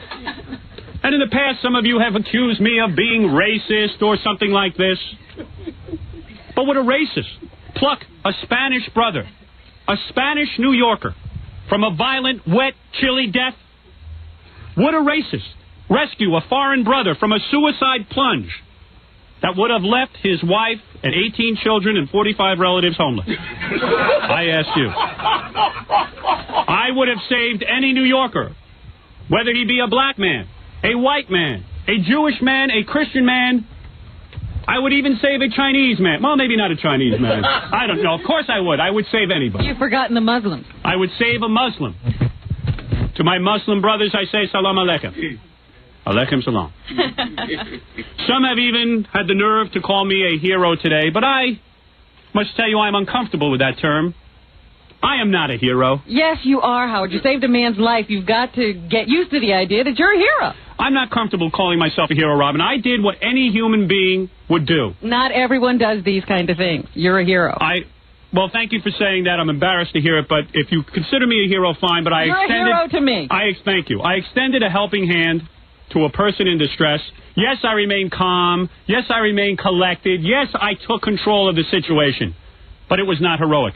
By the way, before I open up the floor to questions, you've heard the tape of me saving this man's life. An artist was actually on hand to sketch what went on. This is an actual police artist who was a fan of the show. This is the gentleman calling me from the George Washington Bridge with his cellular phone. As you can see, I'm on the phone talking with him when a woman, and it is this woman named Helen Trimble. Trimble, whatever. Helen came running out of her car and tried to talk the man into coming off the bridge. And then finally, as you can see in this picture, this is the police coming and apprehending the man after I held on to this man and kept him from jumping. I'd like to address Helen right now. Helen, I'm sure there's going to be a lot of questions from the press, but tell us what happened. What happened today, I was listening to your radio station, as I have for many years, and I heard this man talking, saying that he was looking at a police helicopter, and you said, you made a plea to your fans, please come, my loyal fans, please come to my rescue. And I was looking on the bridge for a man talking on a cellular phone. He was easy to pick out, and he was standing just as that picture depicted, looking down in the water. And I stopped my car in the middle of the bridge, jumped out, and ran and put a hug on him. I got on the phone and spoke with you, and I held him there until his body, he was so despondent. It was terrifying. I'm still shaking from that. He was shaking, and he was talking to you, and then his face would lighten every once and laugh. I don't know what you were saying to him, but he would lighten up, and slowly he started to relax a little bit more, and then another one of your fans stopped. And then demonstrate the hug on me. What kind of hug did you put on the man? As he held the phone, show us exactly what happened. Well, at first I got him from behind and held him. Yes. Right. Yes. Yes. As tall as you. I see. And then I just stood there and held him. I see. He was shaking. I see. Probably, and what did he look like? He was Hispanic. He looked like a normal, all-American guy of Hispanic heritage. Could you tell he was in distress? Oh, yes. So would you in fact say that it was my ability to make this man laugh that actually saved his life? He told me that you were the only one that he felt could really help him in a straight and forthright, honest way. And it was amazing. The thing that stands out in my mind, he had a big cross on his neck. He said, not even my faith in God, he said, was enough. I needed to hear a voice that would talk back to me and give me the faith and courage to go on. Wow. Well, that is unbelievable. Let's take a moment to reflect on what Helen has just said. I think we all need to take a breath and think about it. A moment of silence. A moment of silence and collect our thoughts about how tremendous that statement just was. Would have been a lot better if you cried. I was trying to get her there. She had to think about the look in his eyes. You stopped her. I'm going to sedate her later with some Prozac. If there are any questions now for myself or Helen. One thing that we didn't point out was the community of listeners that came to this man's aid. Not only Helen, but other listeners were there. The cops who came to his rescue were listening on their radios to the show this morning and knew that there was a man in distress. A lot of people have commented on the size of this audience that everyone on that bridge, in unison, was listening to the program. The cops, the helicopter reporters, everyone. Stopping everyone, yelling out, Howard, is that Howard's man? Is that right? They blocked the whole bridge. The whole bridge was blocked both ways, yes. I see. Is that a trend? You know, potential suicide victims always taking their cellular phone with them, Howard? Well, I don't know. One can only hope that more suicide victims will call me, and I will get all of the credit. I would never say this. Go ahead, Penny. I would never say this, and to respect, I know that the senators and congressmen and everybody called you today. Thank you. But there are some, not I, who are saying this is a major scam, that this is a publicity stunt. Don't look at me like that. Well, let me say something, Penny. I will tell you one thing, too. Excuse me, Howard. There was no scam. This man was shaking, very upset, and distraught. And you just jumped out of your car on your own. I know you would never do that, Penny, because you don't care about people. It's not that easy. Penny's very selfish. Right. It's not that easy to do because there's railings you have to... You vaulted the railings? Oh, yeah. Oh, yeah. Penny, let me say something. First of all, I believe that would be a criminal offense to actually sit and stage something like this and use the police in that manner. This was not staged. This was not staged at all. I'm going to work. I'm not even at my job today. I assure you that I have never met Helen before. Only Howard Stern would be challenged in such a way. Penny investigate. That's what she wants to do. I invite you to do a full investigation, all right? You said this has been a humbling experience. If I had set this up, Helen would have been a stripper. All right? Think about it. Maybe it works better this way. Yes. Maybe it's more believable. Well, whatever you are a very evil person, Penny, and you have very evil thoughts. You see something devious in this. Right. Obviously, you've not been made love to in a while. I'm sorry. Yes, let me recognize this woman, and then I will recognize you. Yes? You've said this has been a humbling experience. Where are you from? Channel 11 News at 10. No, that's your problem. Go ahead. All right, go ahead. Well, you saved one of her brothers. Why even bother showing up? No one's going to watch it. All right, go ahead. How long can you stay so humble? You said this is such a humbling experience. Well, let me just say I am uncomfortable being called a hero because to me, I guess you could say I do heroic acts every day. I just don't recognize them. This is other people calling me a hero. Isn't that right? Will you be establishing a suicide hotline possibly? People have approached me on dealing with these topics in other ways. People contacted me for public service announcements. You're open to No Excuses Jeans endorsements for your foundation? As a matter of fact, that is true. I'm thinking of linking up with No Excuses Jeans and see what else can happen with that. Yes? Is there any truth to the rumor that you might make your video available again? That is true. In honor of this occasion, I might reopen the line at 1-800-52-STERN. I found 1,500 additional videotapes that I could sell. Those were the last ones left, and I wanted to get rid of them. So in honor of this day, I would do that, yes. Howard, your mind when you... I'm sorry, wait a second. Where are you from, ma'am? Hard copy. Excuse me? Hard copy. Do they only hire Australians over there? I'm from England. Oh, you are? Okay, go ahead. Can I ask you, Howard, what was going through your mind as you were talking to this man? Well, I knew we had a serious situation. Once I determined that this truly was a jumper, I said, I have to keep this man laughing. I knew, through my own cunning, I could do this. Knowing that he was a fan of the show, I quickly said to myself, Howard, keep this guy laughing. This is a guy who lives for your show. He lives to laugh. And through a series of jokes, I kept his spirits up. And in the back of my mind the whole time, I just kept thinking, I'll keep him laughing until the cops get there. You know how long you were on? I'm sorry, 1 second, Petty. You can't monopolize my party. What? You know how long you were on with him? I believe I was on with him for a period of... Do you have the time? It was somewhere between 4 and 7 minutes. Somewhere between 4 and 7 minutes. Howard, in addition here, I want to know, why did he choose you? Well, I believe, we are the #1 radio show across the country. And the reason that it is the #1 radio show is because the show is so open and honest.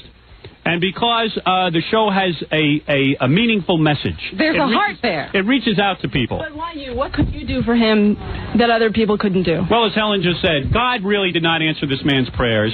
He needed a voice. He needed someone who, in place of God, someone he could think of who would make him laugh, who would make him feel like he needed to live. Through laughter. He knew I was the one man on the planet that could get him laughing again. That's why I believe he chose me. Howard, I'm Caroline it's from a higher Extra. authority than God. That's correct. Howard, Caroline from Extra. Is it too Caroline late from where? Extra. Extra. Wow. Is it too late for this incident to make it into your movie? And if so, who would play Helen? Who might play the jumper? Well, I don't know if we would trivialize such an event. There's a hard news show. Yeah. Your experience in Vietnam, your tours of duty, did it give you redemption for the villages? I served my country. I never felt it was wrong to take out entire villages with my helicopter. I never saw any problem with that. I did what I had to do to win that war. And quite frankly, I did what I had to do today. Can I ask a question? Do you think this... I mean, I'm not monopolizing. I'm asking a second question. You are monopolizing, but go ahead, Penny. This guy got up this morning, got a cell phone, got your phone number. I mean, some people do have cell phones. Yeah, I know, but with you, I mean... I think he might just have one in his car. I think that a married man with children who, the only person we can go by is Helen. She says she saw the look on this man's face. This was a guy ready to go over the bridge. This is not a scam at all. 100% true, not a scam. Any indication why he was doing this job? He said that, to quote him, he said that he didn't really see a reason to go on. He had a wife, he had children, but he just felt like ending it all. And there's been other days where he felt like ending it all, but today it really got to him and he went out on the bridge. It is the holiday season, which is often a high suicide time and depression time. Yes, where are you from? Noreen Lark from Channel 2. Channel 2 News, yes. How humble Finally, a real this? channel. How humble is this, holding a major news conference after this very humbling event? Well, so much of the press has demanded to speak with me after this. I said to Robin immediately after the event, I do not want to speak to the press. But I urged him to do this. I did it because I felt, as I am a member of the press, I feel that we are all brothers and sisters here, that if one of us steps out and does something courageous, we have a right to come forward and meet with the rest of the press and say what happened here. Besides all that, you get denigrated by the press all the time. Why shouldn't you point out when you do something good? As a matter of fact, I'm sure my brothers and sisters of the press will figure out a way to denigrate me over this. Penny's already got her angle. Yeah, Penny already's got me figured out. Yeah, go ahead. I'm sorry?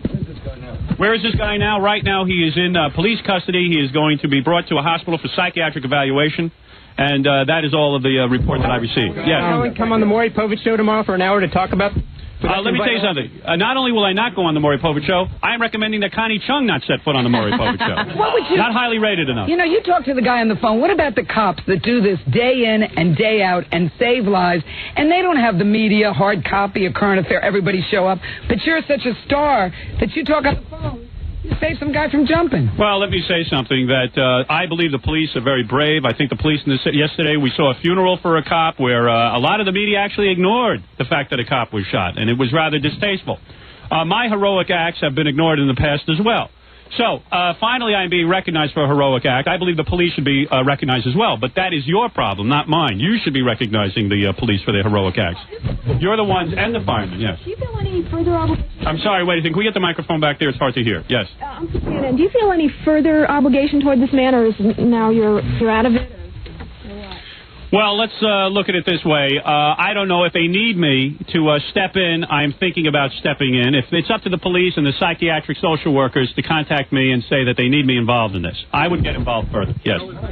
I'm sorry? Take him home. Yeah, I'll take him home. I take you home. No, actually, I would take him home before I take you home, Steve. To be honest with you. But family members at all? Have you talked to anybody that's related to him at all? I have. Have I been contacted by the wife or family? We have somebody who claimed to be his brother, but I have no way of knowing that, so I just took his number and we'll contact him after the show. I would suspect that the wife and family will want to come down and thank me for saving the father of these children. And the but, of course, you don't want that. Of course not. I am not looking for any... Thank you, Robin. I am not looking for any further accolades. Were you surprised to hear from Koch and D'Amato this morning? Was that a surprise? That really took me by surprise. One would almost think that I called them first and told them to call in, but, of course, that's only a suspicious mind like Penny. I must tell you, I was truly touched when the former mayor, a senator of the United States... A congressman? A Congressman Serrano, who is entering my name as a heroic, some sort of another, some kind of plaque or something. I was touched by all of the gratitude that the city has shown me and the state. Thank you. Is there any more questions? Are there any more questions? Were you ever really afraid when you... I'm sorry, where are you from? From the New York Post. Oh, the New York Post. Go ahead. Were you ever really afraid once you realized that human life was hanging in the balance there? Yes, you're right. There is some nervousness when one realizes that he must save a life.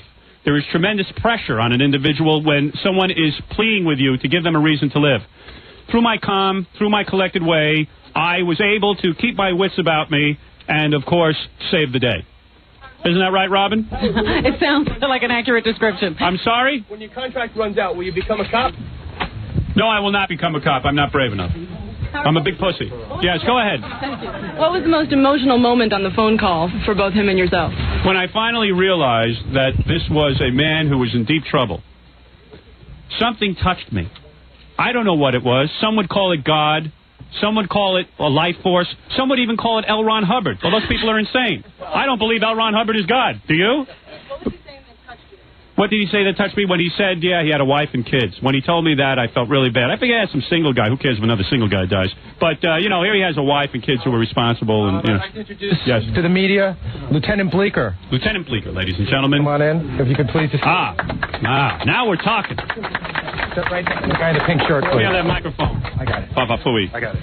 Lieutenant, pleasure to meet you. I believe the lieutenant has a statement to make about today's events. Lieutenant Bleeker was one of the brave officers who was on the scene and took matters into his own hands after Helen subdued the man. Yes, on behalf of the Port Authority Police, we wanted to thank Howard Stern for holding this gentleman on the telephone for as long as he had, enabling us to respond as promptly as we could to take the man into custody. Right now, the man seems to be very distraught. He's being examined as an emotionally disturbed person, and the doctors are going to give their scenario as to what exactly transpired and exactly why he wound up on the midspan of the George Washington Bridge this morning. But as a Howard Stern listener, we were able to immediately become aware of the phenomena. We were able to respond in kind and get this gentleman off his perch so that he could do no harm to himself or others. And to that end, we wanted to thank you very much for, assisting us through your radio station in removing this man from a very dangerous and hazardous predicament. Lieutenant, I am pleased with what you have said. I want to say that I am always available to the police. You don't deserve thanks. I am always available to the police whenever they need to call on me, and I truly am gratified by your comments, but I do not deserve any thanks. I do not deserve any praise. I did what any good citizen should do. Howard? Yes, I would like to ask a question to the Lieutenant. Could you please address Penny Crone's allegations that this entire incident was in fact a hoax?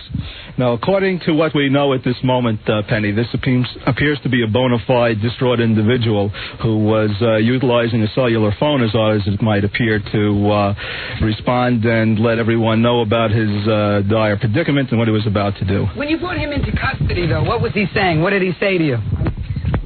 We spoke very briefly. Our key concern, obviously, was to get him off that perilous area. But this lady here with him on hugging him on the perilous area?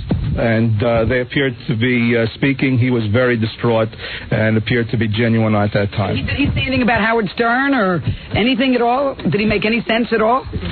Well, we spoke with him again very briefly. We tried to diffuse the situation and render it as harmless as possible in the shortest amount of time. So, a fight or? No, he seemed to come along rather passively once he realized that the responding officers... Like humbling Howard and foam coming out of his mouth? No. That's you, Penny. That's what you're thinking about me at night, Penny. The foam comes right out of the mouth. Penny, I have to tell you that this man was very relieved when they put handcuffs on him. He did a sigh of relief. He called Howard because, let's face it, if you're going to kill yourself and you really do it, you're not going to tell anyone. You're just going to do it. And this man did not want to die. He wanted help. He wanted someone to listen to him. And let's put it this way, Penny. As warped as I am, I would never even pull off a stunt like that. That would not be right. This man was visibly distraught. And the fact that, by the way, I've read the report that they were going to rename the bridge after me, and I would ask people not to do this. I don't want this kind of... the George Washington Bridge... You would like to put a stop to that. I want to put... As far as I know, it's a rumor, and if that's what the mayor wants to do, so be it. I can't stop it. But, What's the gentleman saying to you? He says, I've got to do it. He says, I'm going to jump, man. He kept saying, I'm going to jump, man. Did he give any reason why he wanted to end his life? He didn't tell me anything personally. He was speaking to Howard. Yeah, I was able to... Listen, I put a bear hug on him. Let's be clear about it. I'm the true hero here, not Helen. I was waving. Yeah. I want to say one thing, too, that I didn't say. Howard, you are a hero today. Even you deny it. You are a hero. Thank you, Helen. And you gave me this strength. I don't know why. What possessed me to do that? You don't normally do acts like that. Putting myself in danger. Could have had a knife or gun. I don't do that kind of thing. Did you feel a certain camaraderie because it was a fan of the Howard Stern show? Yes, and I felt strength. I said a little prayer to myself. I prayed to the man, and I just... don't need to pray to me. That's ridiculous. Are you married with children? Yes, with a child. I have a 9-year-old child. I'm a normal working person. Thank you, hon. I live in Brooklyn, but I work upstate New York. That's why I was passing. I'm a brand manager for Wet n Wild and Black Radiance and Solo para Ti Cosmetics in Nyack, New York. That sounded like Spanish. Could you spell your last name? Trimble. Lieutenant? And by the way, mine is Stern. Thank you. There are always people who are critical. I'm sorry, wait a second. We have a question from CNN. No, extra. Oh, then ignore it. Go ahead. Lieutenant, there are always people who are critical of the king of all media. What do you think this will do? Will it humanize Howard for people? Well, I think Howard has already been humanized many times over, but I think it makes us aware that when someone is in dire straits and in need of a psychological hand, they can at times contact him and receive a degree of support and help that allowed us to do our job in responding and getting him out of harm's way. Who better to help someone who is psychologically disturbed than Howard Stern, who himself is psychologically disturbed? That are going to be calling you now? No, I don't believe this man is a nut. He was despondent. I believe that. But I mean, crazies. I don't think crazies will be calling. I think people who genuinely need help do call me from time to time, and we've helped others. You have not been very vocal about the kind of work you do behind the scenes. And please, Robin, don't mention it here. Don't mention it here. All the things Penny thinks you do nothing. No, that is wrong. But I am too humble to. What was the one thing you said? The one key thing you said? I'm from the Daily News. I want to know what you said exactly. You're talking about the movie. Yeah, when moment that got. Robin knows this. She was part of the scene there.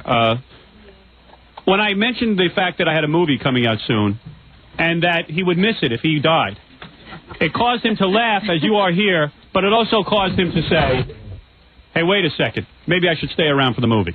So I think it was the comments about the movie. I must end the press conference now. I want to thank the lieutenant. There's one other thing that I wanted to point out to Penny and some of the other naysayers out there. There were times that were very nerve-wracking during those few moments because he was on a cellular phone and we had a bad connection. Yes. And occasionally we thought we had lost him or that he had jumped. Gary came in and said he wasn't even sure. He said there's a guy on the phone who says he's going to kill himself. Now, I wasn't going to hang up on the guy because if it was legitimate, I wanted to make sure I was there for the guy. You know, listen, you guys asked me, why is it this guy contacts Howard Stern? It's simple. You ever listen to the other jerks on the radio? Who would call them? At least I have some pizzazz. I have some ability to keep people happy. You understand what I'm saying? You've got zookeepers and other mutants on the air, and they God knows what they're talking about. What is it, Pop Up the Week? I want to point out that we only showed the media a very small portion of the overall phone call, but Howard really did do a lot of work. The phone call itself is probably somewhere close to 7 minutes long. We only showed you a minute and a half of it. Are we all going to get copies, or are you giving that exclusively to hard copy? No, I am giving it to everyone. To everybody. Everybody who wants it. Current affair wants it. That is right. Whoever wants it can have it because I feel that as a member of the press, I must share. But you have to say that it does have to say courtesy of E on the box. Courtesy of E, that is correct. Okay? Boost your image as a good guy. Well, I don't know. I always thought I was a good guy. For that reason. That's right. I never did it for that reason. I never helped this individual because I said in the back of my mind, this will help me to boost my image as a good guy. I did it because I care about humanity. Lieutenant Bleeker. Did I feel pressure? Of course. I was in the middle of saving a life. As the officer knows here, he has been in dangerous situations. When we go in to save someone from a burning building, you feel pressure. But I, of course, withstood the pressure. Lieutenant Bleeker, can you take us through the process of how you first heard about the whole incident? And I'm going to cut this off because the wireless microphone is annoying me. And, some of the reporters are asking the same questions now. Pretty cool press conference. That was funny. Oh, yeah. And I just went out and I said to Tom Ciapisano, maybe we ought to make some plan. Like, after you hear a press conference like that, maybe we ought to make some plan so we don't have to use that wireless microphone that keeps cutting out. And he said? Good idea. Well, he's been busy, though. In all fairness, if I may say something, Tom hasn't had time to address this problem. Why? Because he's been buying teddy bears for the top of the Christmas tree. So, you know about that? No. Yeah. Did you know about that, Rob? Oh, goodness. He had to demonstrate it for me. See, not only is he buying it, but then he brings each one over individually and shows you how it works. Yeah. I did see him filling it up with fluid today. Do you know about this one? Well, all I know is I said, Tom, I just called him aside. I said, after hearing that press conference, did it upset you during the press conference that the sound was so bad? Here it was a great moment. Well, I think that's because the wireless microphone is not working properly. Maybe we should get a new one. I said, no, that's not the answer. What I think you ought to do is talk to the engineering department and you hardwire the room You hardwire the room, and when you now we know where we're going to hold press conferences. If it should ever happen again that we need to use a microphone, we won't have to use a wireless And microphone. it'll be easier to set up. Won't be stringing wires and the like. Yeah, and we'll It'll be prepared easy for to do it quickly. Because I'm sure you were as upset as I was, and you would have sprung into action, but you had to worry about the teddy bear. And He was making sure there no, was... I was busy testing Christmas tree lights then. Yeah, what's going on with Tom? I couldn't get the blinker. The This morning blinker wasn't working. We have a Christmas tree. This morning I saw him. There's at the top of the Christmas tree. There's a teddy bear that blows bubbles. Right. And I saw Tom filling it with fluid. Yes, Tom is in charge of making sure the battery is working and that the bubble machine is full. Can I ask a question? As an executive of a big company. Any question? No, okay. As an executive of a big company, one wonders how you have the time. When it comes to you, I do not stand on ceremony, Howard. Absolutely. As an executive of a big company, one wonders how you have the time to be filling the top of the Christmas tree bubble bear with bubbles. In all fairness to Tom, this was at 5:45 this morning. Right, I understand. Excuse me, but let me just say this. Tom also purchased the bear. Oh, did he? Yes. Did you physically go out and buy the bear? Was there shopping? And I didn't even ask to be reimbursed. But was there shopping, or did you just see that bear and know that was the one? I saw that bear, and that bear was the one. So you specifically went out looking for a bear? I got that bear at about the same time I bought Robin a gift for Tut. I see. So you specifically went out. No, our general manager has a very relaxed lifestyle. I'm always amazed by it, but I guess he's just such a good general manager that he's able to use his time efficiently. I thought that maybe Tom just fell in love with this teddy bear that somebody else had bought. And I said, oh, I've got to get that. And Tom says, the store is on Lexington between 57th and 58th. Let me ask you a question. Any question? So when you come in the morning, because we know I don't. You don't have that much to do, I guess, so you fill the teddy bear up with bubbles. I walked and make sure the battery's working. Tom, you should be ashamed of yourself. The first thing you should do is hold a meeting on why the press conference sounds so bad. Way ahead of the teddy bear. You know what? I didn't, as I was listening to it too, I didn't know that it sounded that bad either because I wasn't sitting listening the whole time. I was out trying to get a perspective on how many people were there, so I didn't hear the popping in and out exactly like I did when we just listened to the tape. All right, so you didn't have a chance to really hear the radio. As you were annoyed and informed, I became informed and annoyed. Well, all right. Very good. Tom was taking roll. I see. Tom was taking roll call to see how much press was there. Like, we need that. Why would you be doing that? Howard, there's a lot of people here. Okay, Tom, I can see that too, but what good does that information do me? The press isn't roaming where they're not supposed to be. I see. You were busy policing. The crossing guard. Yeah. All right, Tom. You did very well. I have to tell you one more thing. No matter what it was, I'm sure. Yeah. One more thing about the bear. Yeah. Apparently this bear goes off a certain amount of time per minute, hour per or hour? something like that. Yes. And Tom, when he brings you there, he stands and he waits. For the bear to blow bubbles. Tom, how do you have this much time? Tom, why do you talk to her? No, but Tom, let me ask you something. In the middle of the busy day, you have time to bring people to the bear and wait for it to blow bubbles? Do I make time to try and interact and bond with the people who I work with and work for me? Maybe yes, it's not absolutely. necessary. You know, what did he do? How long did you have to wait? I said, Robin, there's something. I was trying to get out of here. Right. Robin, yeah, go ahead. I buy Robin this nice gift for her, little doesn't cat. do any good. Go ahead. Something you have to see. Yeah. So I said, okay, this is my general manager. I got to put my things down and go. Right. So I go over to where the tree is in the middle of the hall. Yeah. And Tom says, okay, and isn't that cute? Yes, it's very cute. But stand here and watch. Yeah, right. So we're standing there. How long do you stand? And we're standing there. More than 15, 20 minutes. Excuse me. And we're standing there. Right. Standing there. And waiting. And finally, Robin wanted to keep waiting. I said, it's time to go. Tom said, okay, I'll make it do it. Oh, you mean he could have made it do it? Oh, my God. Tom. Yes, Tom, I don't know what you're doing up there. Tom, I don't know what you're doing. You really got to get a grip on it. This is insane what I'm hearing. This is insane. You got a radio station where I can't get a wireless microphone to work. This is what I need you concentrating on. You got to help me with all of this. Well, now that I'm aware, I certainly will. All right, thank you. Please put as much effort into this as you do with the teddy bears. The bear is working. I have to go check. The bear is working, but the microphones aren't. This is killing me. I am ready to jump off a bridge. I had a beautiful... Call me. I'll talk you into it. I had a beautiful press conference no one could hear. All right. Very good, Tom. Thank you. Tom, I'll give you a piece of advice. Robin cannot be bought off. She's very loyal to the show. You could give her the whole diamond and she'd have ran at your house. Excuse me. I got to tell you something. Robin is pointing out something. Right, she's loyal to There's the a problem here. There's a problem. Tom is busy with teddy bear. He's busy with a teddy bear. All right, Tom, good luck. I'll go look By the way, at the teddy you bear. got time to see the bear? Yeah, I'd like to see it. Take you right now. You love it. It's Take very it hard. wireless. You know what? Yeah, let's take the wireless over Tom, to you're the a bear. sap. I've never seen a man like you. You might as well get breasts. You're like a woman. You love it. All right, very good. Come look at the teddy bear. Come look at the teddy bear. It's very cute. Someone buy him a puppy. You got a dog? I got a parrot. Good. All right, we're going to take... I wish they could teach the parrot to say, Tom, worry about microphones and not teddy bears. Too busy saying Baba Booey. All right. Does it say Baba Booey? Absolutely. You'll have to tape that for us. I've tried. Okay. Well, how long do you wait by the cage waiting for the It took me a parrot? day and a half. A day and a half. He could make it do it right away, but he waits. He waits. He waits for it to do it. All right, very good. You mean he sat there while he could have made And he the... could have gone over and made it work all the time. You're a nudnik. No. You have to losing understand. respect. No, I'm sorry. No. You are my boss, but I have no respect. No. I have zero respect The bear for you. works on a delay. You don't know when I it's going to see. start. It didn't do it right away, so I went up and made it do it. If someone was available to do a psychiatric evaluation on Tom, I would I appreciate think that. the bear incident tells you a lot. I'm going to take a break here, and when we come back, there's evidently a lot of commotion out in the halls we have to talk about right after these words. Yeah, look at that. Don't you look good this morning? Don't you look super fine this morning? You can't even see me.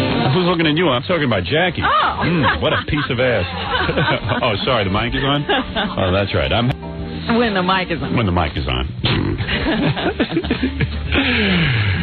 Good morning, Robin. Good morning. You look kind of sleepy. Do I really? I thought I was kind of wide awake. Oh, I'm sorry. But you're probably right. I was telling the boys about... Did you watch Baywatch last night? No. Oh, it was the best episode ever. Was that the one where they were having the scene? No, that was the one where they had 7 midgets on the show. Oh, it's 7 midgets now. It's going to be midgets and naked girls on Yeah, they had... Baywatch must have had success with that first midget show, and they had like 7 midgets. And, what was the plot? well, let me turn this off. It's real annoying. Thanks. Yeah, because I'm yelling. Yeah, like, what was the plot? Okay, here's how it goes. There were... You know, there was like a... I can't see any reason for 7 midgets. There was like a... Yeah, I know. Well, it was a Christmas special, and they're out on the beach. These 7 midgets show up on the beach, and one of them's a chick, and she's wearing a bikini, but she's like a bodybuilder. Oh, really?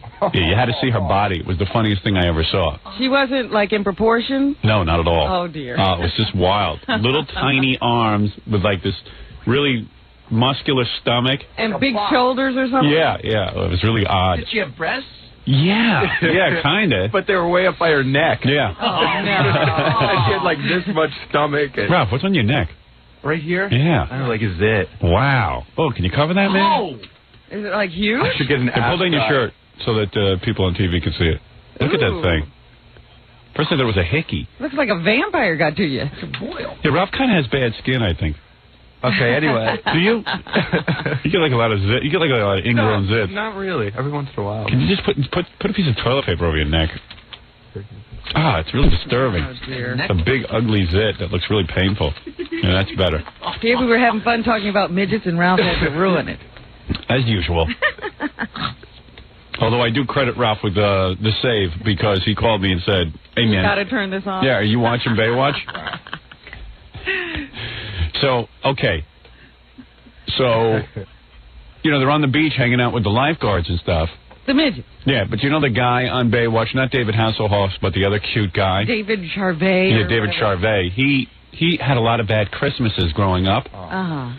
And He's bummed out. he was like all bummed. Pamela Anderson's like trying to console him. She's in a bikini and she's like trying to like kiss him and That doesn't cheer him No, up. it doesn't cheer him up because he's upset that he had a lot of bad Christmases when he was a little boy. Now he's got Pamela Anderson. Yeah. He's still He's got upset. Christmas for the rest of his life. And me and Ralph are they're moaning, going, "Oh, that would cheer me up. I wouldn't care how many bad Christmases I had." This makes up for it. Yeah, so I wouldn't care if my mom died. he's so bummed out, but all of a sudden, as he's being a lifeguard, these 7 midgets show up Yeah. with the girl, and they, you know, they hint to him that they work for someone very strange, but they can't talk about it. And he is very curious, you know, in his way, and Suddenly, one of the midgets starts drowning, and he has to save the midget. It's really funny when he pulls the midget out of the water because he's sweeping him up in his arms. Right. And then the midget goes, you know, ever since we started working for Nick, and the other one starts hitting him in the back. Yeah, shut up. Don't give away the secret. Are they good acting midgets? No. Or are they bad? They're awful. And there's one of the midgets, one of the guy midgets, was identical ringer for Jackie the Joke Man. Oh, no. I swear, because Ralph and I sit there and go, look, it's Jackie. Oh, no. And it's Jackie on the beach and Jackie running into the water. Jackie, that's what he went out to California to do. Running to his jetty. I said, hey, did they produce that show that quick? I want to see this. It's Jackie as a midget. It's so funny. And the guy's like Jackie's age and everything. Oh, boy. So it got me to thinking that we should do a TV special where it's like, you know, the Howard Stern Show kids. And we all walk around on our knees. No, we get real midgets to play us. Oh. And it's like our adventures, and you know what it is? We're all young, we're little kids, and like there'd be a young Robin and a young Howard with the long hair and the big nose and the glasses and everything, and then a Jackie. And the whole plot is that Jackie can't get beer because he's too young to get That's beer. right. He's always trying to scheme to get somebody to go get his beer. Right. So we have Tragedy. to... What? It's a tragedy. It's a tragedy. And it's Jackie, you know, it just would be very funny. Like the little Archies, remember that? Right, little Archie's, the little Howard Stern Show. And instead of puppets, we use, you know, midgets. Mm-hmm. The only thing funnier than puppets. Moving puppet. At what point was this show like an absolute insult to your intelligence? About 5 minutes How do they in. sit down and say we got to work 7 midgets into a show? Wait, so you got to hear Why this. are the midgets Okay. always drowning? So the midgets and the midgets. Every time they get near the beach. Oh, and you know what's funny?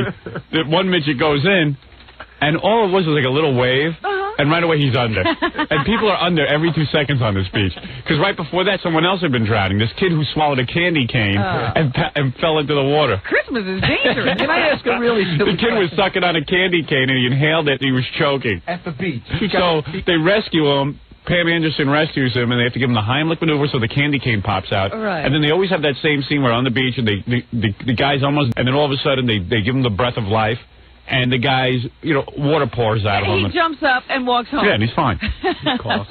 He coughs. Question. What are Santa's elves doing on the beach in Well, let me San tell you. Diego in December? I'll tell you what happened. You didn't find out yet. Yeah. Oh. Yeah. Well, why don't you give it away? Oh. So anyway, it's matter, Jackie. I had to sit through 2 hours to find out why they were there. You made it to the end? I watched about it. Yeah, it was a special. I watched about an hour 10, and then I clocked out. Allison came in and goes, "What are you doing?" I said, "I'm watching a show. I'm in the middle of it." She goes, "You have to go to sleep. What are you doing?" I go, "I don't know. I'm caught up in this episode of Baywatch." I tried to go to sleep. I was like, oh, yeah, we're a little bit long. 2 hours. 2 hour Baywatch. It's a Christmas special. So what happened was, I threw a tape in Santa was such a slave driver. Oh, Santa was a bad guy. In fact, one of the midgets goes, "Santa's a real sleigh driver." See? Our boss is a real sleigh driver. And then, you know, the guy from Baywatch starts to catch on that perhaps these are Santa's elves. I was going to ask you, how long does the dense character take to figure out that these are Santa's It elves? takes him about an hour because what Santa's elves do is they decorate his beach house in Christmas stuff, and then all of a sudden when he goes to thank them, they disappeared. Oh, boy. So he realized it. Wait a minute. They fell in the water and almost drowned, yet they have the ability to disappear? Yeah, disappear magically. Oh. But they can't But they can't swim. The one thing they can't do is swim. I want to meet the people who write Baywatch, because I got to know who comes up with this stuff. The people who write Baywatch. They dressed up the shack in like 2 seconds. Yeah. Like he turned around and then it was all decorated. Yeah, because they're magic. Yeah. Dope. But they can't swim. But they can't swim. They're magic, stupid. I couldn't figure out how that happened. I can't see any way this could have been worse. Well, then there was another subplot.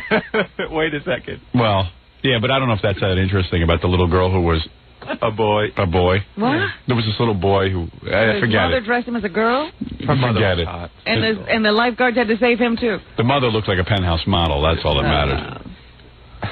And that's all. She was a con man with her daughter, but I'm not even going to go into that. But the point This was, sounds like way too complicated a plot. yeah, I don't know if you could have followed it. It was very complicated. Only guys can follow That's it. right. David Hasselhoff had a love interest, some hot chick. Oh, he's not married? He just has a kid? Yeah, he has a kid, but I see. conveniently his wife is gone. She drowned. Yeah. She almost drowned a couple of weeks ago, actually. She came to visit him with some guy that she was involved with, and he was not good for her. And David Hasselhoff went in and saved her and him. And Did he have to give her the breath of life? Yeah. Oh, yeah. People would just stay away from that part of the beach. Yeah. Sounds dangerous. It does. It sounds like there's a terrible undertow or something. There are people constantly drowning on like that. an eighth of a mile stretch. Nobody can swim in California. Oh, where's that Baywatch? Where's it? The Bay? Is that a bay? It's supposed to be. I don't know. I've never watched the show. Where is it? We should go visit there. Where's that supposed to be? Santa Monica. Santa Monica? Santa Monica, yeah. Were any of the midgets the boyfriend of the lady midget? I mean, did you see him make out or the anything? head midget gets the chick, and all the other midgets are like every once in a while they have a scene where like really good-looking girls on the beach accidentally kick the ball to the midgets. Uh-huh. And like there's a horny throw it back with those little arms. Yeah, but there was a little horny midget who every time a big girl would come by was like, yeah, Oh, hey baby, no. hey baby, and hey boss, hey nice. And like no one on the beach makes fun of them or like stares. That's real life. Yeah. And they all come carrying beach chairs that are way too big for them. And they're all Oh, they were carrying regular-sized chairs. Yeah, and they're all like real happy midgets. And like, none of them are depressed or sad that they're midgets. That's why he's acting. And they all hang around together. It's a pisser. I would have gone if I saw him. You had to see this. And then there was one that looked just like Jackie. They're all in bathing suits. Yeah. The little thing. Yeah. And the girl even had a little gut. The little girl.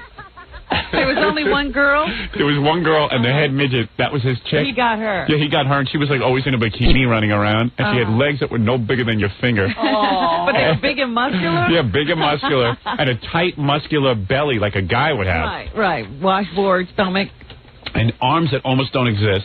They look like fetal arms with the little tiny hot dog. Like flippers. Yeah, the little tiny blankets, you know, those hot dogs in a blanket fingers. Right. Yeah, the sausage fingers. A sausage finger. Stubby. Thalidomide babies. Like he had a girlfriend and stuff, and she was like real concerned when he was drowning and junk. Yeah, I mean, how often does she get a guy? Would you have done that, midget? No. No, me neither. I don't think Me neither. And she was probably like really good looking in the midget community. Yeah. Right? I guess your whole outlook changes. Yeah.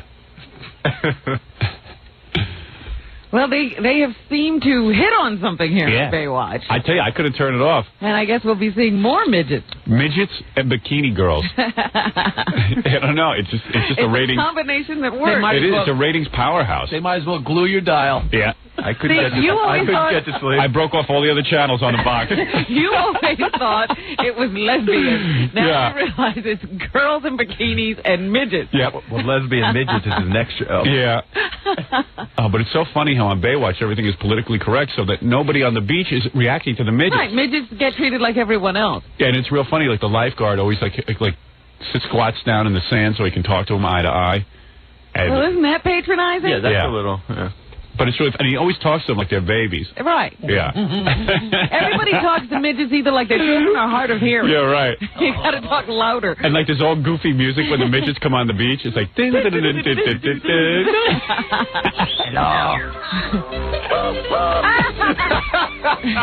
Goofy midget music. And they all come creeping down the beach together. Yeah. Always in a pack. Oh, man. They're in a big pack of midgets. I hope. Yeah, it's like the seventh dwarf. Yeah. But it's great. Cool. Because you tune in to see chicks, and then all of a sudden there's this pack of midgets coming down. It's like, Yeah. oh, it's getting better. Yeah. Hey, this is, I hate when they have good-looking girls and then they cut to, like, the David Hasselhoff part of the story. Like, Yeah. that's boring. It slows it down. But when it's good-looking girls and then they cut to midgets, it's like, It's whoa, okay for you. that's comic relief between the girls. It's all right. Yeah. And they had one midget. The head midget had a big, giant head with a big beard. Yeah. And, like, no body whatsoever. He was just a head. A big floating head. And I like that first shot of them walking up the beach, dragging their beach chairs and coolers, and like they're carrying all this stuff. Like They got regular-sized coolers and everything? Yeah, I mean, I know if I was at Jones Beach and there was 12 midgets who all walked out onto the sand, it would stop the beach. You would move your chair. Move it. I mean, it would stop the beach. Instead of facing the water, you turn around to look at them. Nobody's looking at it. But on It'd be like a Baywatch, magnet. All the blankets would. yeah, right. Right. But on Baywatch, the only guy who even seems to notice is the lifeguard, and he's just like not thrown by it at all. It's like, hey guys, hey, what are you up to? Hey. All right. See you later. Why does he start talking to them? Well, he crouches. He talks to them like some kids just came on the beach. And they're the happiest people I've ever seen, midgets. They're more happy. Hi, everyone. They're It's more no big happy deal. than David Charvet, and he's got Pamela Anderson. Yeah, right. And David Charvet's all upset. And the midgets are like, hey, how you doing? Like, hey, it's great to be a midget. Meanwhile, they're a foot tall. You're right. They don't notice that the guy's talking to them because they look so different. Stay with the lifeguard. We'll look for your parents. Are you boys lost? You know your address? Hey, for a 5-year-old, you got a pretty cool beard.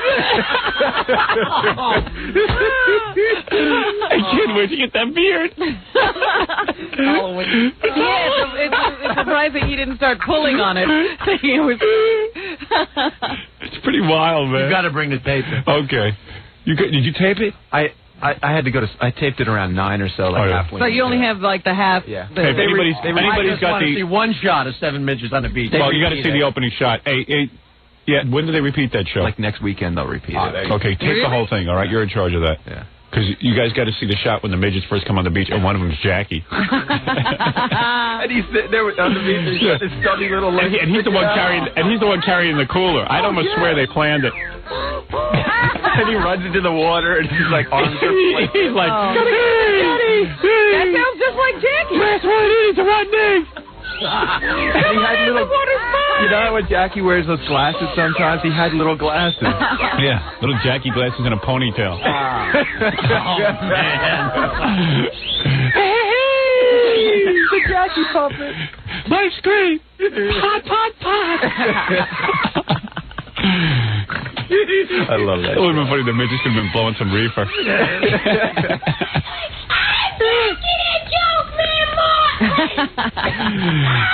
I'm going to produce Howard Stern midget show.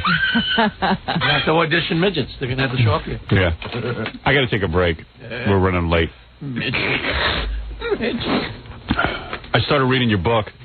Oh, yeah? Yeah. Robin gave me some chapters to read. Done? No. How dare you? Almost, not quite. Working on the third. But I started last night before Baywatch because... Oh, see, I knew it. Baywatch interrupt. That's exactly what I'm thinking. He was watching Baywatch when he could have been reading my book. You don't know what I got caught up in all weekend, that I never even read your book. What did you get caught up in? I figured I got time because we're going on vacation. I can read the whole thing and really soak it in, but I don't know if I can wait that long because after I read the first chapter, I said I better read the rest of it. Oh, really? Yeah. It was good. Oh, good. Yeah, I enjoyed it. I enjoyed the first chapter. Good. I'm glad you did. That's a start. Because there was a lot of stuff about me, and it was nice. So I was like, okay. Read on. Read on. Don't stop. Oh, well, then you're going to be disappointed because you disappear. Oh, really? Well, I kind of was looking for more references to me, and then I saw toward the back there was more references to me. Right, you come back. Yeah, I come back at the end. But then I started sort of the second chapter, and it got a little heavy. Yeah. And I was like, whoa. This is not... I better go put Baywatch on. I need Pamela Anderson. Jesus.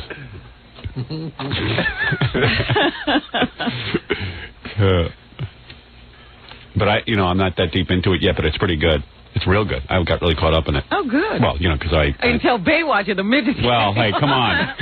I'm a guy. I can't compete with Baywatch girls and midgets. Well, there were no naked pictures of you in there. You should put some pictures of midgets in your book. I'm going to put a midget on every page. Yeah, just do that. Even though it has nothing to do with the story.